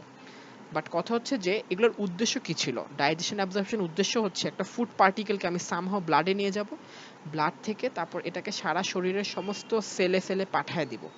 দেন সেলের ভিতরে এই ফুড পার্টিকেলটা, namely glucose, fructose, galactose, amino acid, fatty acid, এগুলো ঢুকবে। ঢুকে তারপর এরা কিছু কিছু পারপাস আছে এদের। আমি গতকালকে পারপাসগুলো বলছিলাম, এনার্জি প্রোডাকশন, স্টোরেজ, অথবা বায়োমলিকিউলস বিল্ড আপ বা সেলুলার বিল্ড আপ, মানে শক্তি উৎপন্ন করতে পারে যেমন এটিপি, স্টোরেজ হয়ে থাকতে পারে, অথবা কোনো কাঁচামাল তৈরি করতে পারে যেমন একটা সেল মেমব্রেন বানানো, সেলের অর্গানেলি বানানো, একটা ডিএনএ বানানো, আরএনএ বানানো ইত্যাদি। এই যে এত কিছু কাজ হচ্ছে, এগুলো সবগুলোই হচ্ছে via a lot of chemical activities. এই sum of all chemical activities that happen inside cell, এটাকে বলা হয় হচ্ছে মেটাবলিজম। আর মেটাবলিজমকে দুই ভাগে ভাগ করা হয়। দেখো, একটা ফুড পার্টিকেল না, একটা বায়োমলিকুল, যেমন glucose, fructose, galactose, amino acid, fatty acid, glycerol ইত্যাদি। এটাকে তুমি ভেঙে কিছু একটা তৈরি করতেছো, হয় এনার্জি তৈরি করতেছো বা কোনো একটা অন্য কিছু একটা তৈরি করতেছো। কিছু একটা ভেঙে অন্য কিছু একটা, মানে কিছু একটা ভাঙা, এটার নামই হচ্ছে ক্যাটাবলিজম। ক্যাটাবলিজম এটা মানে এটা একটা ব্রেকডাউন প্রসেস। সোজা কথা, একটা কমপ্লেক্স জিনিস ভেঙে একটা সিম্পল জিনিসে তৈরি হয়, এটার নামই হচ্ছে ক্যাটাবলিজম। যেমন একটা উদাহরণ দেই, গ্লাইকোজেন। গ্লাইকোজেন কি? It is nothing but aggregation of glucose, অনেকগুলো গ্লুকোজ একসাথে, হয় চেইন ফর্মে আছে নাহলে ব্রাঞ্চ ফর্মে আছে। এটা একটা কমপ্লেক্স পার্টিকেল। তুমি যদি এটাকে ভেঙে সিম্পল গ্লুকোজ বানাও অনেকগুলা, এটাই হচ্ছে ক্যাটাবলিজম। কাটলা তুমি গ্লাইকোজেনকে কেটে কেটে কেটে কেটে গ্লুকোজ বানালে, মানে এটা হচ্ছে ক্যাটাবলিজম। আর যদি তুমি একটা সিম্পল বিল্ডিং ব্লক ইউজ করে কমপ্লেক্স কিছু একটা বানাও, যেমন তুমি একটা অ্যামাইনো অ্যাসিড, তোমার কাছে অনেকগুলো অ্যামাইনো অ্যাসিড আছে, তুমি এগুলোকে সবগুলোকে একসাথে জোড়া দিয়ে একটা লার্জ পলিপেপটাইড চেইন বানাইলা। অথবা তোমার কাছে একটা গ্লুকোজ আছে, তুমি এটাকে জোড়া লাগায় পলিস্যাকারাইড বানাইলা বা গ্লাইকোজেন বানাইলা, একটা বড় জিনিস বানাইলা ছোট জিনিস থেকে। এটাই হচ্ছে অ্যানাবলিজম। অ্যানাবলিজম। তাহলে ক্যাটাবলিজম কি? ভেঙে টুকরা টুকরা করা। আর অ্যানাবলিজম কি? টুকরা টুকরা জিনিসকে মানে জোড়া লাগায় বড় কিছু একটা বানানো। এই দুয়ে মিলে বেসিক্যালি একসাথে এটাকে বলা হয় মেটাবলিজম। তাহলে মেটাবলিজমের ক্যাটাবলিজম আর অ্যানাবলিজমটা তোমরা বুঝলা। আচ্ছা, এখন একটা জিনিস তোমাদেরকে একটু বলি। আমাদের আমরা মেইন একটা পারপাস বলছি যে আমাদের ডাইজেশন অ্যাবজর্পশনের পারপাসটা কি। ধরে নাও যে গ্লুকোজের কথা চিন্তা করো।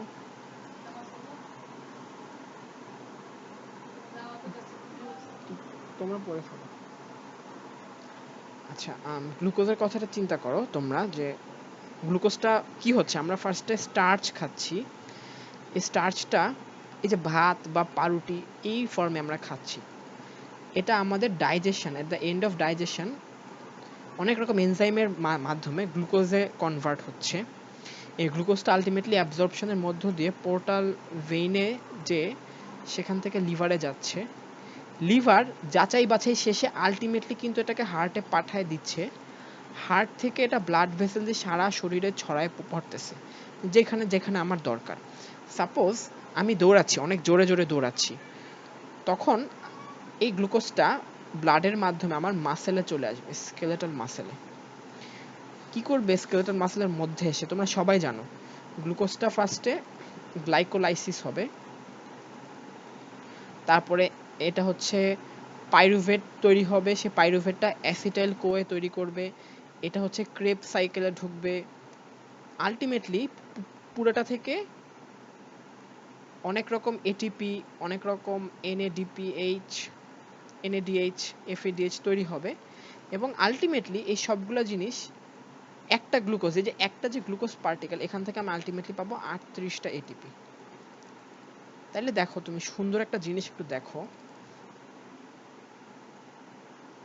একটা স্টেজ হচ্ছে আমি ডাইজেশন এবং অ্যাবজর্পশন করে মানে এটাকে আলটিমেটলি সেলে পাঠায় দিলাম। গ্লুকোজটাকে আমি ডাইজেশন অ্যাবজর্পশন শেষে সেলে পাঠায় দিলাম। সেলের ভিতর ফার্স্টে এটা তাইলে এটা হচ্ছে স্টেপ 1। তারপর সেলের ভিতর এটা ফার্স্টে গ্লাইকোলাইসিস করে আলটিমেটলি অ্যাসিটাইল কোয়ে তৈরি করলো, স্টেপ 2। তারপরে হচ্ছে তোমার এটা ক্রেবস চক্রে গেল, স্টেপ 3। আলটিমেটলি এই সবগুলা 38টা এটিপি তৈরি করলো, স্টেপ 4। তাহলে আলটিমেটলি আমি কি পাচ্ছি? আমার এনটা কি হচ্ছে? আমি 38টা এটিপি পাচ্ছি। 38টা এটিপি আমাকে কি দিবে? এনার্জি দিবে, এনার্জি। তাহলে এটা গেল গ্লুকোজের ক্ষেত্রে। এখন তোমরা অন্য কিছুর ক্ষেত্রে চিন্তা করো।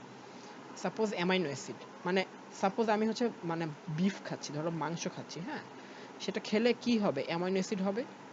এটাও একইভাবে আলটিমেটলি ধরো সেলে ঢুকলো, অ্যামাইনো অ্যাসিডটা সেলে ঢুকলো, সেলে ঢুকে তোমরা সামনে গেলে দেখতে পাবা এই অ্যামাইনো অ্যাসিডটাও সামহাও আলটিমেটলি ক্রেবস সাইকেলে প্রবেশ করে। মানে অ্যামাইনো অ্যাসিড ডিরেক্ট প্রবেশ করে না, অ্যামাইনো অ্যাসিডটা, তোমরা একটা জিনিস একটু আমাকে বলো তো দেখি, অ্যামাইনো অ্যাসিড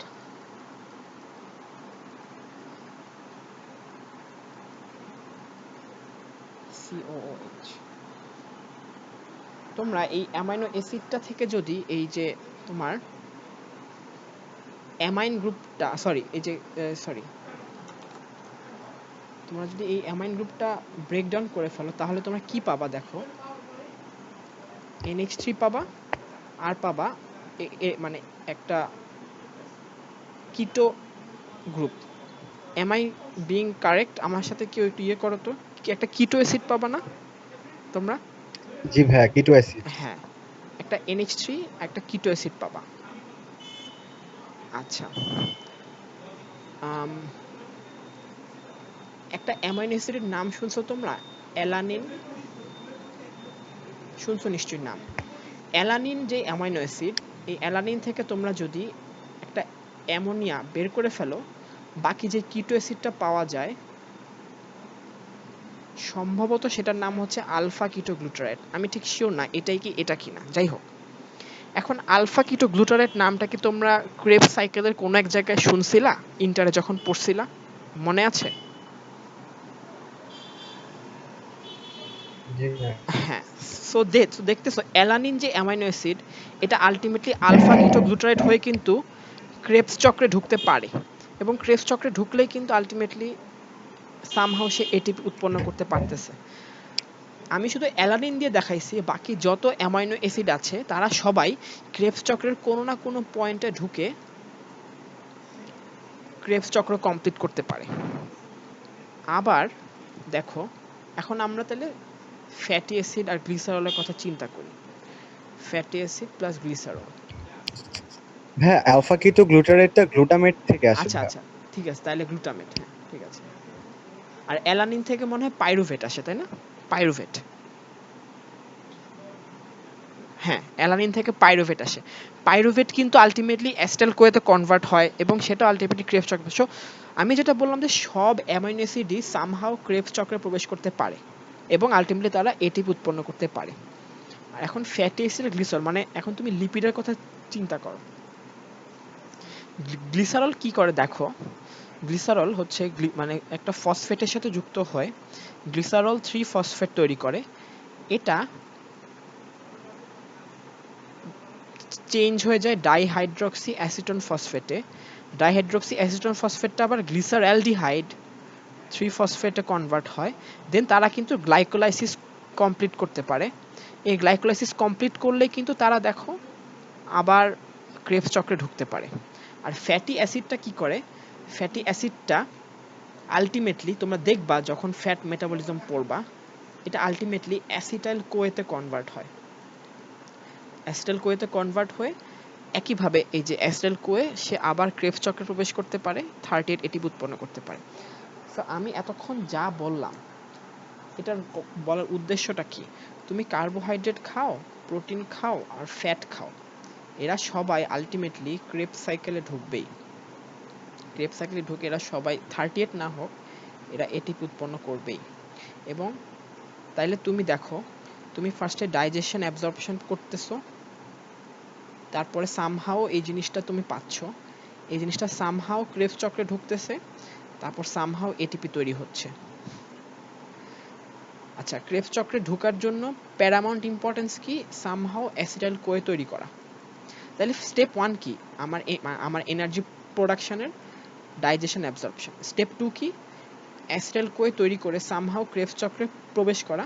আর স্টেপ 3 কি, ক্রেবস চক্রের মাধ্যমে এটিপি অথবা এনার্জি তৈরি করা। আমাদের মেটাবলিজমের যে মেইন যে উদ্দেশ্যটা এনার্জি তৈরি, এটার বেসিক নীল নকশা বা বেসিক ম্যাপ হচ্ছে এটাই। তুমি যেটাই খাও না কেন সেটা ডাইজেস্টেড এবং অ্যাবজর্বড হবে একটা এন্ড প্রোডাক্ট তৈরি হবে, সেই এন্ড প্রোডাক্টটা সামহাও অ্যাসিটাইল কোয়েতে কনভার্ট হবে, সেটা সামহাও ক্রেবস চক্রে প্রবেশ করবে, সেটা সামহাও এটিপি তৈরি করবে। তাহলে বুঝতে পারতেছো আমরা যাই খাই না কেন সেটা থেকে আমরা আলটিমেটলি এনার্জি পাই, এবং এটাই হচ্ছে মেইন স্টেজ বা ফেজেস অফ মেটাবলিজম। একটু বলো তো আমাকে একজন সামারাইজ করে, আমি নাম বলতেছি, দাঁড়াও তাসফি আপু তুমি বলো তো আমাকে সামারাইজ করে কি বললাম আমি, এই যে লাস্টে যে কথাটা বললাম। ভাইয়া বেসিক্যালি এখানে যেটা হয় সেটা হলো আমাদের ফার্স্টে আমরা যেই প্রোডাক্টটাই আর কি খাই না কেন সেটার ফার্স্টে ডাইজেশন এন্ড অ্যাবজর্পশন হবে, তারপরে সেটা অ্যাসিটাইল কোয়েতে কনভার্ট হয়ে যাবে এবং তারপরে অ্যাসিটাইল কোয়ে থেকে আমরা এনার্জি পাবো এটিপি হিসাবে আর কি। Very good. এই জিনিসটাই দেখো তোমাদের এবিসিতে আমি নিয়ে আসতেছি খুব সুন্দর করে, দেখো phases of catabolism, এটা তোমরা পড়ছো নিশ্চয়ই অনেকে। First phase, hydrolysis of complex biomolecules into their building blocks. আর একটা এটা আমি অ্যানোটেট করতেছি, এই যে দেখো first hydrolysis of complex biomolecule into building blocks. Second phase, conversion of building blocks to acetyl CoA. Third phase, oxidation of acetyl CoA in TCA cycle. TC cycle মানে Krebs cycle, Krebs cycle. আচ্ছা Krebs বানানটা আমি ঠিক sure না, যাই হোক সোজা কথা আমরা যাই খাই সব আলটিমেটলি এভাবেই ক্যাটাবোলাইজ হয়ে এনার্জি, মানে সবাই আলটিমেটলি এভাবে এনার্জি তৈরি করে। আচ্ছা তাহলে এই হচ্ছে একটা ফার্স্ট আইডিয়া যে তুমি যাই খাও না কেন সেটা আলটিমেটলি এনার্জি তৈরিতে ব্যবহৃত হচ্ছে। আচ্ছা এরপর কি বলবো, কি নিয়ে বলবো এরপর, আচ্ছা ঠিক আছে, আচ্ছা বলতেছি,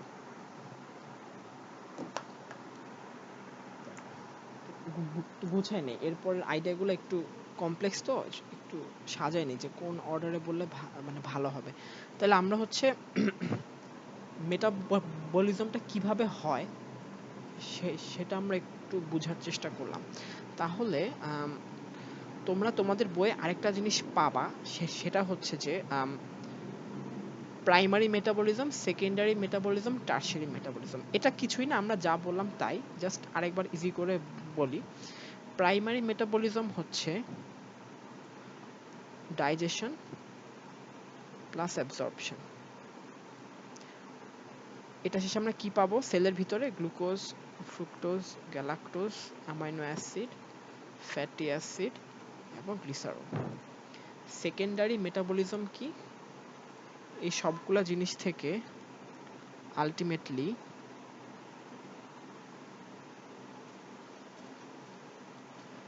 কি পাচ্ছি আমি তো একটু আগে যে দেখাইলাম সবগুলা থেকে আলটিমেটলি তো আমি এটিপি পাচ্ছি, তারপর কোনোটা থেকে আমি এনএডিপিএইচ পাচ্ছি, কোনোটা থেকে আমি এনএডিএইচ পাচ্ছি, কোনোটা থেকে আমি এফএডিএইচ পাচ্ছি। কারণ কি, কারণ এরা সবাই তো আলটিমেটলি ক্রেবস চক্রে প্রবেশ করতেছে, তাই না? আর টারশিয়ারি মেটাবলিজম কি, সবগুলাকে এটিপিতে কনভার্ট করা, সবকিছুকে, মানে এটিপি তো এটিপি থাকলো, বাট এনএডিএইচ কেও এটিপিতে কনভার্ট করা, এফএডিএইচ কেও এটিপিতে কনভার্ট করা। একটা এনএডিএইচ থেকে আমরা জানি তো 3টা এটিপি পাওয়া যায়, 3টা এটিপির ইকুইভ্যালেন্ট শক্তি পাওয়া যায়। একটা এফএডিএইচ থেকে 2টা এটিপির ইকুইভ্যালেন্ট শক্তি পাওয়া যায়, তাই না? আচ্ছা আচ্ছা আমি একটু তোমরা যেটা জানো সেটা একটু আগে বলি। প্রাইমারিটা হচ্ছে যে কি, glucose, fructose, galactose, amino acid, fatty acid, glycerol পাইলাম। সেকেন্ডারিতে আমি কি বললাম, সামহাউ এই সবগুলা থেকে আমি এই 3টা জিনিস পাবো। এই প্রত্যেকটা জিনিস কিন্তু অনেক রকম প্রসেসের মধ্য দিয়ে যায়। যেমন গ্লুকোজটা হচ্ছে গ্লাইকোলাইসিস হয়, পাইরুভেট ডিহাইড্রোজেনেজের মধ্যে দিয়ে যায়, ক্রেবস চক্রে যায়। ফ্যাটি অ্যাসিডটা হচ্ছে তোমার, আচ্ছা ফ্রুক্টোজ গ্যালাক্টোজও অনেকটা এরকম। অ্যামাইনো অ্যাসিডটা তোমরা যখন প্রোটিন মেটাবলিজম পড়বা দেখবা যে অনেক রকম প্রসেসের মধ্য দিয়ে যাচ্ছে। ফ্যাটি অ্যাসিডটা তোমরা দেখবা যে তোমার বিটা অক্সিডেশন, কিটোজেনেসিস, অনেক কিছুর মধ্য দিয়ে যাচ্ছে, অনেক কিছু। এই সবগুলা শেষে আলটিমেটলি আমরা এই জিনিসগুলো পাই, এটিপি, এনএডিএইচ, এফএডিএইচ। এবং সবচেয়ে ফাইনালি যেটা হয়, এনএডিএইচ, এফএডিএইচ থেকেও এটিপি তৈরি হয়, এনএডিএইচ, এফএডিএইচ থেকে এটিপি তৈরি হয়, এবং এই ফাইনাল স্টেজটাকে আমরা বলি electron transport chain, electron transport chain. আচ্ছা দেখো, প্রাইমারি মেটাবলিজম আমরা অলরেডি পড়ে ফেলছি, ডাইজেশন, অ্যাবজর্পশন। সেকেন্ডারি মেটাবলিজমের আরেকটা নাম হচ্ছে ইন্টারমিডিয়ারি মেটাবলিজম। এটা মানে হচ্ছে প্রত্যেকটা ডাইজেস্টিভ এন্ড প্রোডাক্ট যা যা ক্যাটাবলিক এবং অ্যানাবলিক প্রসিডিউরের মধ্য দিয়ে যায়। যেমন গ্লুকোজ থেকে গ্লাইকোজেন তৈরি হওয়া বা গ্লাইকোজেন থেকে গ্লুকোজ তৈরি হওয়া, গ্লুকোজ থেকে তোমার পেন্টোজ তৈরি হওয়া, গ্লুকোজ থেকে বা গ্লুকোনিওজেনেসিস মানে নতুন করে গ্লুকোজ তৈরি হওয়া, প্রোটিন থেকে অ্যামাইনো অ্যাসিড তৈরি হওয়া, অ্যামোনিয়া তৈরি হওয়া, ইউরিয়া সাইকেল, ফ্যাটি অ্যাসিড থেকে কিটোন বডি তৈরি হওয়া, ফ্যাটি অ্যাসিড থেকে, এগুলো সব হচ্ছে প্রত্যেকটা জন ইন্ডিভিজুয়াল পাথওয়ে, এটা হচ্ছে ইন্টারমিডিয়ারি মেটাবলিজম।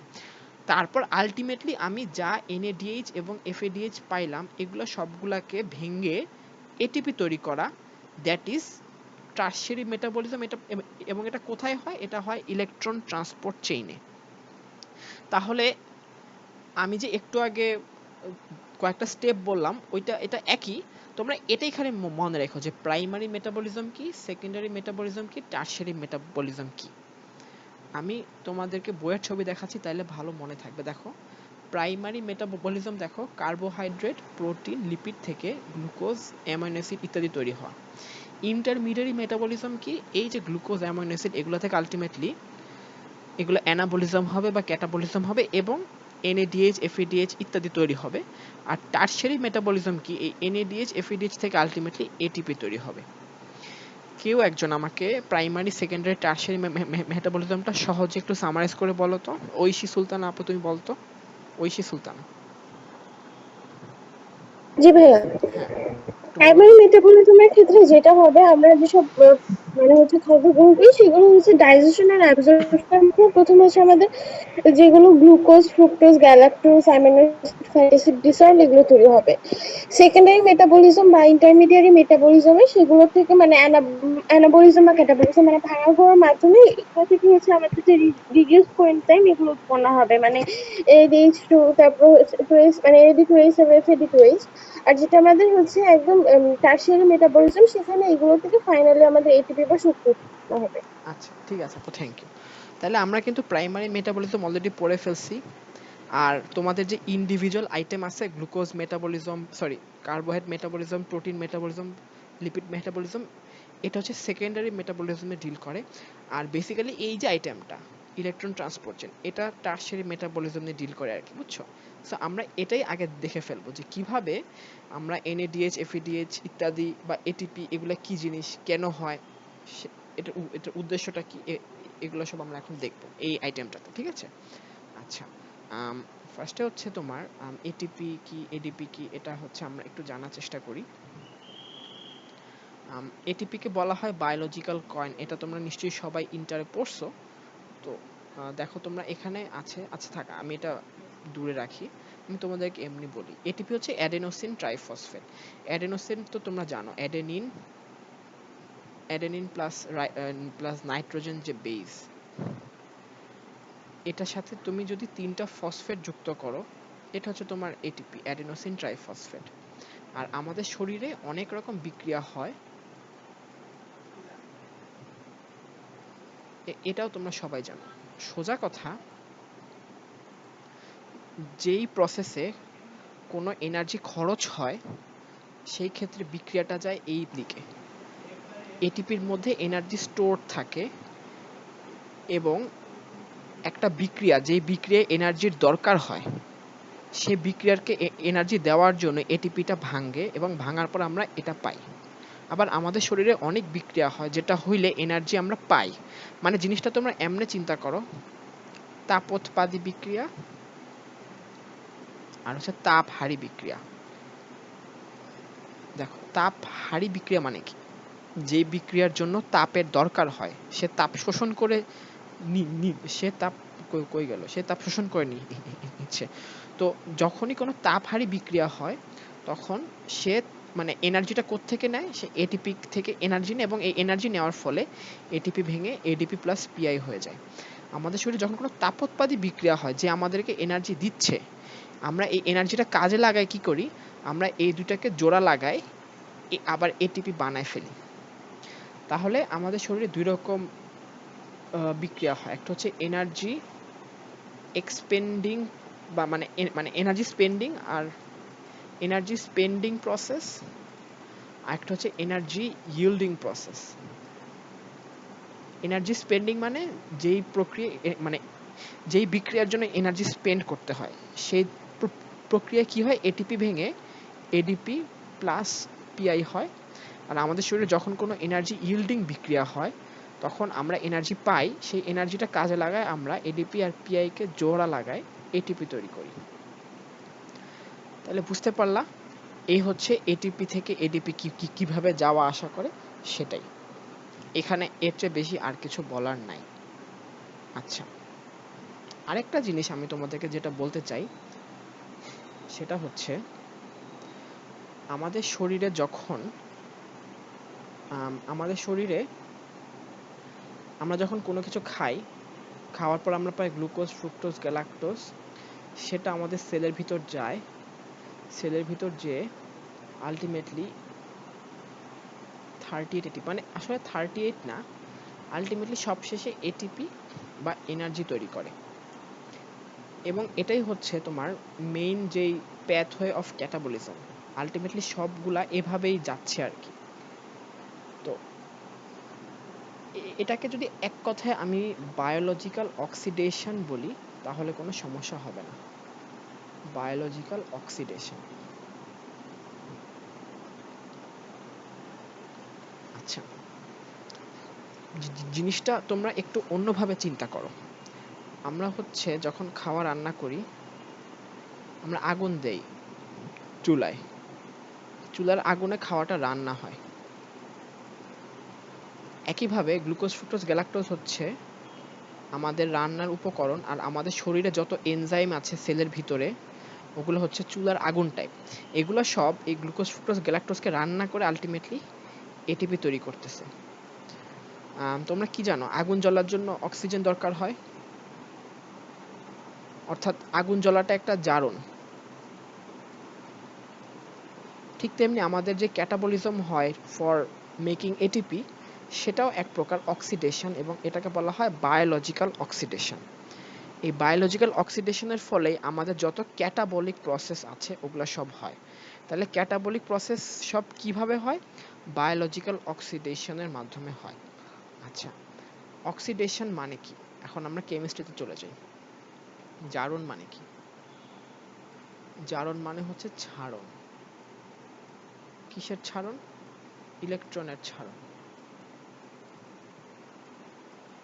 আবার যদি অন্যভাবে চিন্তা করি, জারণ মানে হচ্ছে addition of oxygen, addition of oxygen অথবা রিমুভাল অফ হাইড্রোজেন, তাই না? তাহলে জারণের এই সংজ্ঞাগুলো মাথায় রাখো। ইলেকট্রনের ছাড়ন মানে removal of addition of oxygen অথবা রিমুভাল অফ হাইড্রোজেন, অথবা ছাড়ন। কিসের ছাড়ন? ইলেকট্রনের ছাড়ন, রিমুভাল অফ ইলেকট্রন। তাহলে বায়োলজিক্যাল অক্সিডেশনেও যখন একটা জিনিস আরেকটা জিনিসে কনভার্ট হচ্ছে, নিশ্চয়ই ধরো এ থেকে এটা অক্সিডাইজ হয়ে বি হচ্ছে, বি অক্সিডাইজ হয়ে সি হচ্ছে, সি অক্সিডাইজ হয়ে ডি হচ্ছে। প্রত্যেকটা জিনিস একটা থেকে যখন আরেকটা হচ্ছে, এই তিনটার যে কোনো একটা হচ্ছে।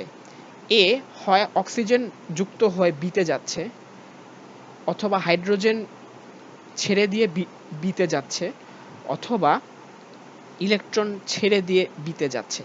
বি থেকে সিতে যখন যাচ্ছে তখনও এই তিনটার যে কোনো একটাই হচ্ছে। তাইলে আমাদের যত বেসিক ক্যাটাবলিক প্রসেস আছে সবগুলা বেসিক্যালি আলটিমেটলি এগুলাই হচ্ছে। তাইলে কি কি পসিবিলিটি আছে? ধরো বি থেকে সিতে কনভার্ট হচ্ছে ভায়া বায়োলজিক্যাল অক্সিডেশন। বি হয় একটা হাইড্রোজেন ছেড়ে দিবে, অথবা বি একটা অক্সিজেন গ্রহণ করবে, অথবা বি ইলেকট্রন ছেড়ে দিবে। অর্থাৎ বি সমান সমান সি প্লাস ইলেকট্রন, মানে অন্যভাবে চিন্তা করতে গেলে বি মাইনাস ইলেকট্রন সমান সমান সি। অথবা বি থেকে সি যখন হচ্ছে তখন হাইড্রোজেন বের হয়ে যাচ্ছে, অথবা বি থেকে সি যখন হচ্ছে তখন একটা অক্সিজেন অ্যাডেড হচ্ছে। তাহলে বায়োলজিক্যাল অক্সিডেশনের প্রত্যেকটা বিক্রিয়াতে কি কি হইতে পারে আমরা কি বুঝতে পারলাম?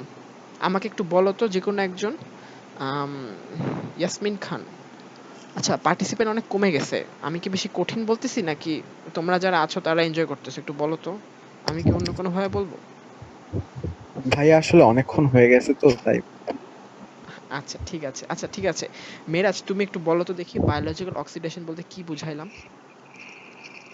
হ্যাঁ, বায়োলজিক্যাল অক্সিডেশন মানে হচ্ছে কোনো একটা কম্পাউন্ডের সাথে আইদার অক্সিজেন অ্যাডিশন হবে, অথবা হাইড্রোজেন রিমুভ হবে, অথবা ইলেকট্রন রিমুভ হয়ে নতুন একটা কম্পাউন্ড সৃষ্টি হবে। হ্যাঁ, এটাই বায়োলজিক্যাল আচ্ছা অক্সিডেশন। ঠিক আছে। এবং সাথে আমরা এনার্জি পাবো। মানে আলটিমেটলি যেই সব ক্যাটাবলিক প্রসেসে আমি এনার্জি পাচ্ছি ওগুলো সবগুলাই মানে একটা সিঙ্গেল বিক্রিয়া তো না, সিরিজ অফ বিক্রিয়া, তাই না? যেমন তোমরা ক্রেবস চক্র তো দেখছো, 6-7টা বিক্রিয়া পর পর হয়, তাই না? সার্কেল আকারে এরকম। বাট আলটিমেটলি পুরোটা সার্কেলে এই জিনিসগুলোই হচ্ছে, হয় অক্সিজেন যোগ হচ্ছে বা হাইড্রোজেন হচ্ছে বা ইলেকট্রন রিমুভ হচ্ছে, ঠিক আছে? আচ্ছা, এখন এরপরের ইম্পর্টেন্ট জিনিসটা একটু খেয়াল করো তোমরা। আমি কি বললাম? বি থেকে সি হচ্ছে, বি থেকে সি হচ্ছে, এখানে ধরো হাইড্রোজেন রিমুভ হচ্ছে, অথবা অক্সিজেন অ্যাড হচ্ছে, অথবা ইলেকট্রন রিমুভ হচ্ছে। এই তিনটার মধ্যে কোনটা মোস্ট কমন? এই বিক্রিয়াটার নাম হচ্ছে অক্সিডেশন, এবং এই বিক্রিয়াটার নাম হচ্ছে ডিহাইড্রোজেনেশন। হাইড্রোজেন চলে যাও, এটার নাম হচ্ছে ডিহাইড্রোজেনেশন। আচ্ছা, এখন অক্সিডেশন বা ডিহাইড্রেশন যেটাই হোক, আমাদের শরীরে যে কোনো বিক্রিয়া সম্পন্ন করার জন্য এনজাইম লাগে এবং কো এনজাইম লাগে। এখন শুধু একটা জিনিস আমাকে বলো, অক্সিডেশন জাতীয় বিক্রিয়ার জন্য যে এনজাইম লাগবে ওর বেসিক নামটা এরকম হবে না, অক্সিডেজ? আবার ডিহাইড্রোজেনেশন করার জন্য যে বিক্রিয়া হবে ওইটার বেসিক নামটা কি হবে বলো তো মেরাজ? ডিহাইড্রোজেনেস। ডিহাইড্রোজেনেস, ঠিক আছে। তোমরা দেখবা কি বায়োলজিক্যাল অক্সিডেশনে বেশিরভাগ বিক্রিয়ার এনজাইমগুলা হয় অক্সিডেজ নাহলে ডিহাইড্রোজেনেস নামেই আছে, মানে ক্যাটাবলিক প্যাথ হয়, যেগুলা ক্যাটাবলিক প্যাথ হয়। আর কো এনজাইম কিন্তু সব বিক্রিয়াতেই দরকার হয়। আমরা যেই কো এনজাইমগুলোর নাম জানি, বলো তো যে কোন ভিটামিনগুলা কো এনজাইম হিসেবে কাজ করে, কোন ভিটামিনগুলা? হ্যাঁ, বি, ভিটামিন বি। হ্যাঁ, very good. Vitamin B one, vitamin B one এর কোনো কোএনজাইমের নাম জানো? আচ্ছা ভাই আচ্ছা ঠিক আছে, আমার নিজেরও মনে আসতেছে না। ভিটামিন বি2 তে খালি হচ্ছে ভাই তোমার, বি6ই মনে আছে ভাই, পাইরিডক্সাল ফসফেট আচ্ছা, ছিল। বি বি বি বি2 তে হচ্ছে মানে তোমার মনে হয় ফ্ল্যাভিন অ্যাডেনয়েড মনোফসফেট, তাই না? Flavin adenine monophosphate.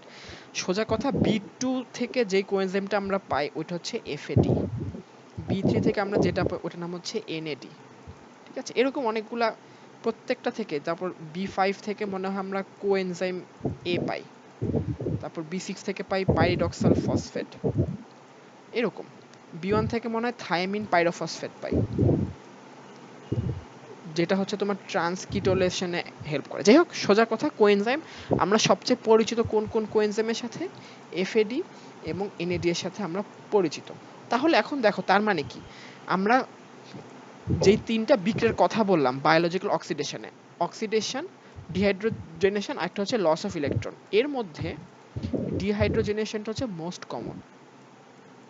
ডিহাইড্রোজেনেশনটা হচ্ছে মোস্ট কমন, আর প্রত্যেকটা বিক্রিয়ার সাথে একটা কোএনজাইম থাকে। তাহলে ধরো এখানে কোন, সাপোজ এখানে এনএডি কোএনজাইমটা কাজ করতেছে কোএনজাইম হিসেবে, সে কিভাবে কাজ করবে জানো? আমি কি বললাম সবচেয়ে কমন প্রসেস কোনটা? হাইড্রোজেন বের হয়ে যাওয়া। এখান থেকে যে হাইড্রোজেনটা বের হয়ে যাবে এটাকে সে অ্যাকসেপ্ট করে NADH এ কনভার্ট হবে, অথবা এখানে যদি FAD কাজ করত, সে এই হাইড্রোজেনটা অ্যাকসেপ্ট করে FADH হইতো। তাহলে তোমরা কি বুঝতে পারতেছো যে কিভাবে FAD থেকে FADH হচ্ছে, NAD থেকে NADH হচ্ছে, কেন হচ্ছে? কোন ধরনের বিক্রিয়াতে FAD থেকে FADH হচ্ছে? যে বিক্রিয়াতে ডিহাইড্রোজেনেশন হচ্ছে, একটা হাইড্রোজেন লস হচ্ছে, সেখানেই FAD বা NAD এই হাইড্রোজেনটা রিসিভ করে FADH বা NADH তৈরি করতেছে। এখন মেরাজ বা আচ্ছা, জি ভাই। মেরাজি মনে হয় আছো, বাকিরাও আছো। আচ্ছা ঠিক আছে, যারা আছো তোমাদের অনেক ধন্যবাদ, তোমরা একটু ধৈর্য ধরে আছো। বাট এটা একটু খুবই ক্রুশিয়াল, এটা বাকি সব বুঝার জন্য। দেখো, আমরা তাইলে কি পাইলাম? FAD পাইলাম, মানে আমাদের ফার্স্টে এফএডি ছিল, এফএডি থেকে এফএডিএইচ উৎপন্ন হয়েছে, তাই না? আবার এনএডি ছিল, এনএডি থেকে আমরা এনএডিএইচ পাইছি। হ্যাঁ, এখন এগুলো আমরা কোত্থেকে পাচ্ছি বলতো? এই গ্লুকোজ, ফ্রুক্টোজ, গ্যালাক্টোজ তো আমরা খাওয়া থেকে পাইলাম। এনজাইমগুলো তৈরি করতেছে আমাদের সেলগুলা, কারণ জি ভাইয়া। এনজাইমগুলো এক প্রকার প্রোটিন। এগুলা এগুলা কোত্থেকে আসতেছে তাহলে? হ্যাঁ, কোএনজাইমগুলো এগুলো তো কোত্থেকে আসতেছে? ভিটামিন থেকে আসতেছে না? হ্যাঁ, ভিটামিন থেকে আসতেছে, very good. Vitamin B complex থেকে আসতেছে মোস্ট লাইকলি। কিন্তু কথা হচ্ছে যে আমরা ভিটামিন বি কতটুকু ফ্রিকোয়েন্টলি খাই? ধরো সাপোজ আমরা যারা ধরো বার্গার খাই বেশি বেশি, তারা তো বলতে গেলে ভিটামিন বি একদম খাই না। তারপরও তো আমাদের খুব বেশি প্রবলেম হয় না। একদম গ্রিন লিফি ভেজিটেবল আমরা প্রতিদিন কয়জন খাই? খাই না তো। সো এগুলা ইনিশিয়ালি খাওয়া থেকে আমরা পেয়ে যাই, ঠিক আছে, কিন্তু শুধুমাত্র যদি খাওয়ার উপরে ডিপেন্ড করা হইতো তাহলে তো সম্ভব ছিল না, বুঝছো? মানে আমাদের শরীর যেমন এনজাইম সবসময় তৈরি করতেছে, সেলের ভিতরে কিন্তু এগুলো তৈরি হয় না। এগুলা মেরাজের কথা মতো এন্টায়ারলি আমাদের খাওয়ার উপরেই ডিপেন্ড করতে হইতো। তো কথা হচ্ছে কি, এফএডি যখন একবার এফএডিএইচ এ কনভার্ট হয়ে যাচ্ছে, তখন তো আমার এই এফএডিটা নাই হয়ে যাচ্ছে। এনএডিটা যখন একবার এনএডিএইচ এ কনভার্ট হয়ে যাচ্ছে, তখন তো এই এনএডিটা নাই হয়ে যাচ্ছে। তার মানে কি? তার মানে কি একটা সময় আমার শরীরে শুধু এফএডিএইচ থাকবে আর এনএডিএইচ থাকবে, কোনো এফএডি আর আর আর এনএডি থাকবে না। আমার শরীরে যদি এফএডি আর এনএডি না থাকে, তাহলে কোন ধরনের বিক্রিয়াগুলা ঘটানো সম্ভব হবে না মেরাজ বলো তো? এই বিক্রিয়াগুলা, হ্যাঁ, ডিহাইড্রোজেনেস ভাইয়া। মানে সোজা কথা অক্সিজেনে মানে বায়োলজিক্যাল অক্সিডেশন ঘটানো সম্ভব হবে না, তাই না? জি ভাইয়া। আবার যদি আমি বায়োলজিক্যাল অক্সিডেশন ঘটাতে যাই, তার জন্য আমার কি থাকতে হবে অবশ্যই শরীরে?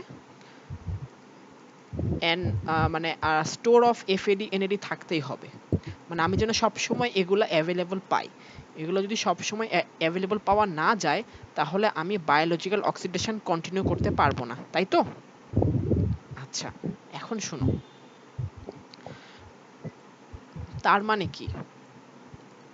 এখন শোনো, এনএডি থেকে যেরকম এনএডিএইচ উৎপন্ন হইতে পারে, ঠিক তেমনি এনএডিএইচ থেকেও উল্টা এনএডি উৎপন্ন হইতে পারে। তুমি বুঝতে পারছো? এটা কি প্রসেস? এটা কি অক্সিডেশন না রিডাকশন বলো তো?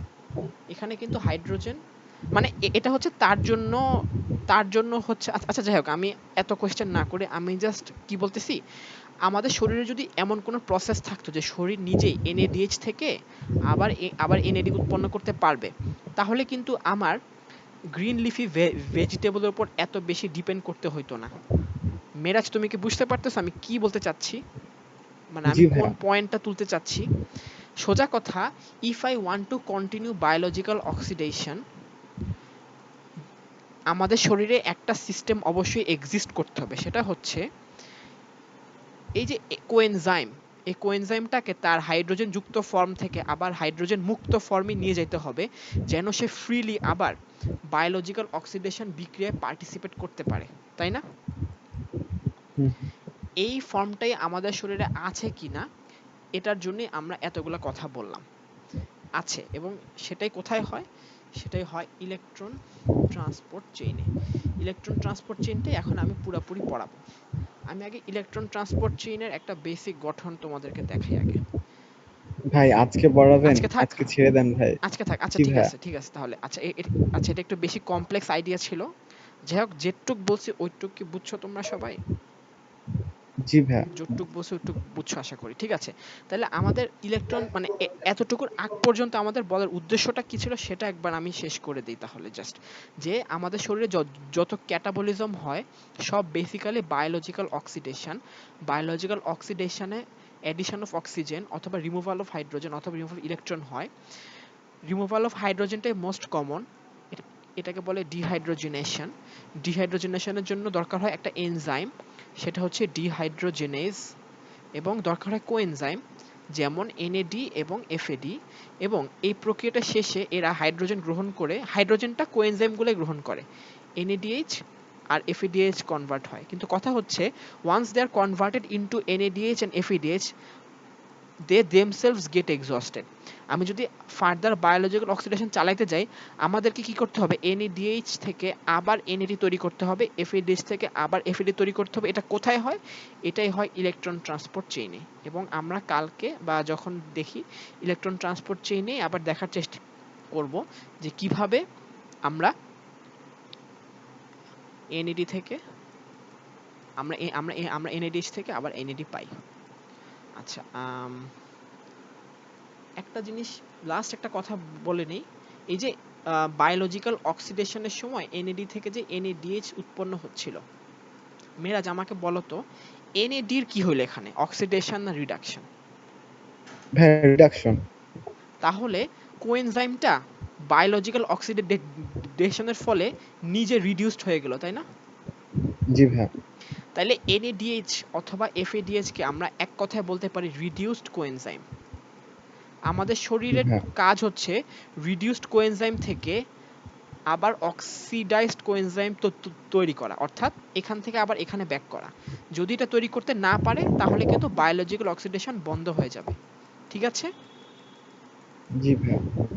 সোজা কথা, তুমি যদি একবার একটা কাঠকে পুড়ায়, তুমি যদি একবার একটা ম্যাচকে জ্বালায় আগুন ধরাও, সেই ম্যাচকে তুমি আর ইউজ করতে পারো না। তো NAD হচ্ছে একটা ম্যাচের মতো, এটাকে একবার জ্বালায় যখন NADH তৈরি হয়, এটাকে আর ইউজ করা যায় না। কিন্তু আমাদের শরীর একটা কাজ করে, তারা একটা ইউজ করা ম্যাচকে আবার আগের মতো ফিরায় দিতে পারে। অক্সিডাইজড মানে রিডিউসড কোএনজাইম থেকে তারা আবার অক্সিডাইজড কোএনজাইম তৈরি করতে পারে to ensure that this process goes on. এটাই হয় ইলেকট্রন ট্রান্সপোর্ট চেইনে, এবং এটাই আমরা কালকে পড়বো বা যখনই পড়ি। তো ঠিক আছে, আজকে অনেক বেশি কথা বলে ফেললাম। এই পর্যন্ত কারো কি কোনো প্রশ্ন আছে?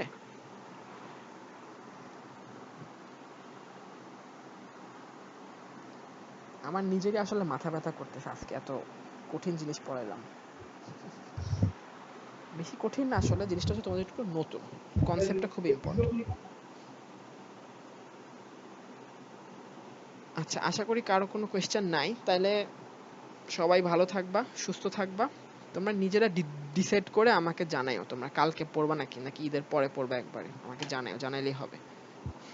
আর কথা হচ্ছে যে আমার ঈদের পরে মনে হয় 4 তারিখ থেকে ক্লাস শুরু হয়ে যাচ্ছে। সো এর আগ পর্যন্ত আমি তোমাদেরকে এরকম আরামসে পড়াতে পারবো। 4 তারিখ ক্লাস শুরু হয়ে গেলে আমার একটু প্যারা হবে ডেইলি টাইম দিয়ে পড়ানো, বুঝছো? তখন হয়তো রেগুলারলি পড়াতে পারবো না, একটু গ্যাপ দিয়ে পড়াতে হবে।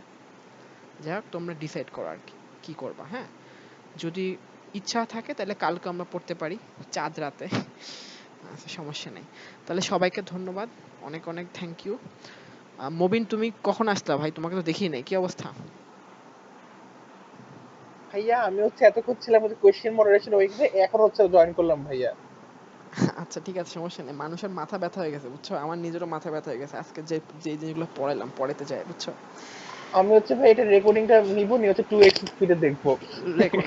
রেকর্ডিং আমি করতেছি, সমস্যা নেই, করা হয়েছে রেকর্ডিং, দিব না। ওটা ভাই 2x স্পিডে দেখবো, তাহলে হচ্ছে ভাইয়া হয়তো বা মানে। আচ্ছা, সমস্যা নেই। তো ঠিক আছে, সবাইকে ধন্যবাদ জি ভাই, ধৈর্য ধরে থ্যাংক ইউ শোনার ভাইয়া। জন্য। সবাইকে দোয়া ভাইয়া করে। সালাম। হ্যাঁ হ্যাঁ, ভাই ভাই বলো। ভাই সালামি দিবেন নাকি ভাই? ভাই শোনো, আমার নিজেরই কোনো টাকা পয়সা নাই, টিউশনি করাই না। সালামি সালামি দেখা হইলে দিব, ঠিক আছে? এখন অনলাইনে সালামি দেওয়া সম্ভব হচ্ছে না, বুঝছো? ইনকাম সোর্স নাই, কিছু নাই। তোমার মুবিনের কাছে সালামি চাইতে পারো। মুবিন হচ্ছে ভাই, আমি তো জুনিয়র ভাইয়া। তোমার সব মুবিনের কাছে সালামি চাবা, ও বড়লোক। হচ্ছে আমাদের মধ্যে সবচেয়ে বড়লোক মানুষ। অথবা নাজমির কাছে সালামি চাবা, ও আরো বড়লোক। ও কুইজ করে লাখ টাকা কামায়, আমি সারা জীবনে কুইজ করে একটা টাকা কামাই নাই। ওর কাছে চাবা, বুঝছো? নাজমি আচ্ছা ভাই ভাই, এখানে ঠিক আছে। নাই, ভাই এখানে নাই। নাজমি ভাইয়াকে ধরতে হবে, আবার যখন আড্ডা মারবো তখন ধরতে হবে ওকে। ঠিক আছে ভাইয়া আপুরা, তোমাদের সবাইকে অনেক ধন্যবাদ। তোমরা কেউ যদি রেকর্ডিং দেখতে চাও, আমি মেরাজকে দিয়ে দিচ্ছি একটু পরে রেকর্ডিং, সমস্যা নেই। Thank you. জি ভাই, থ্যাংক ইউ। আসসালামু আলাইকুম। ওকে, আসসালামু আলাইকুম ভাইয়া। হ্যাঁ হ্যাঁ।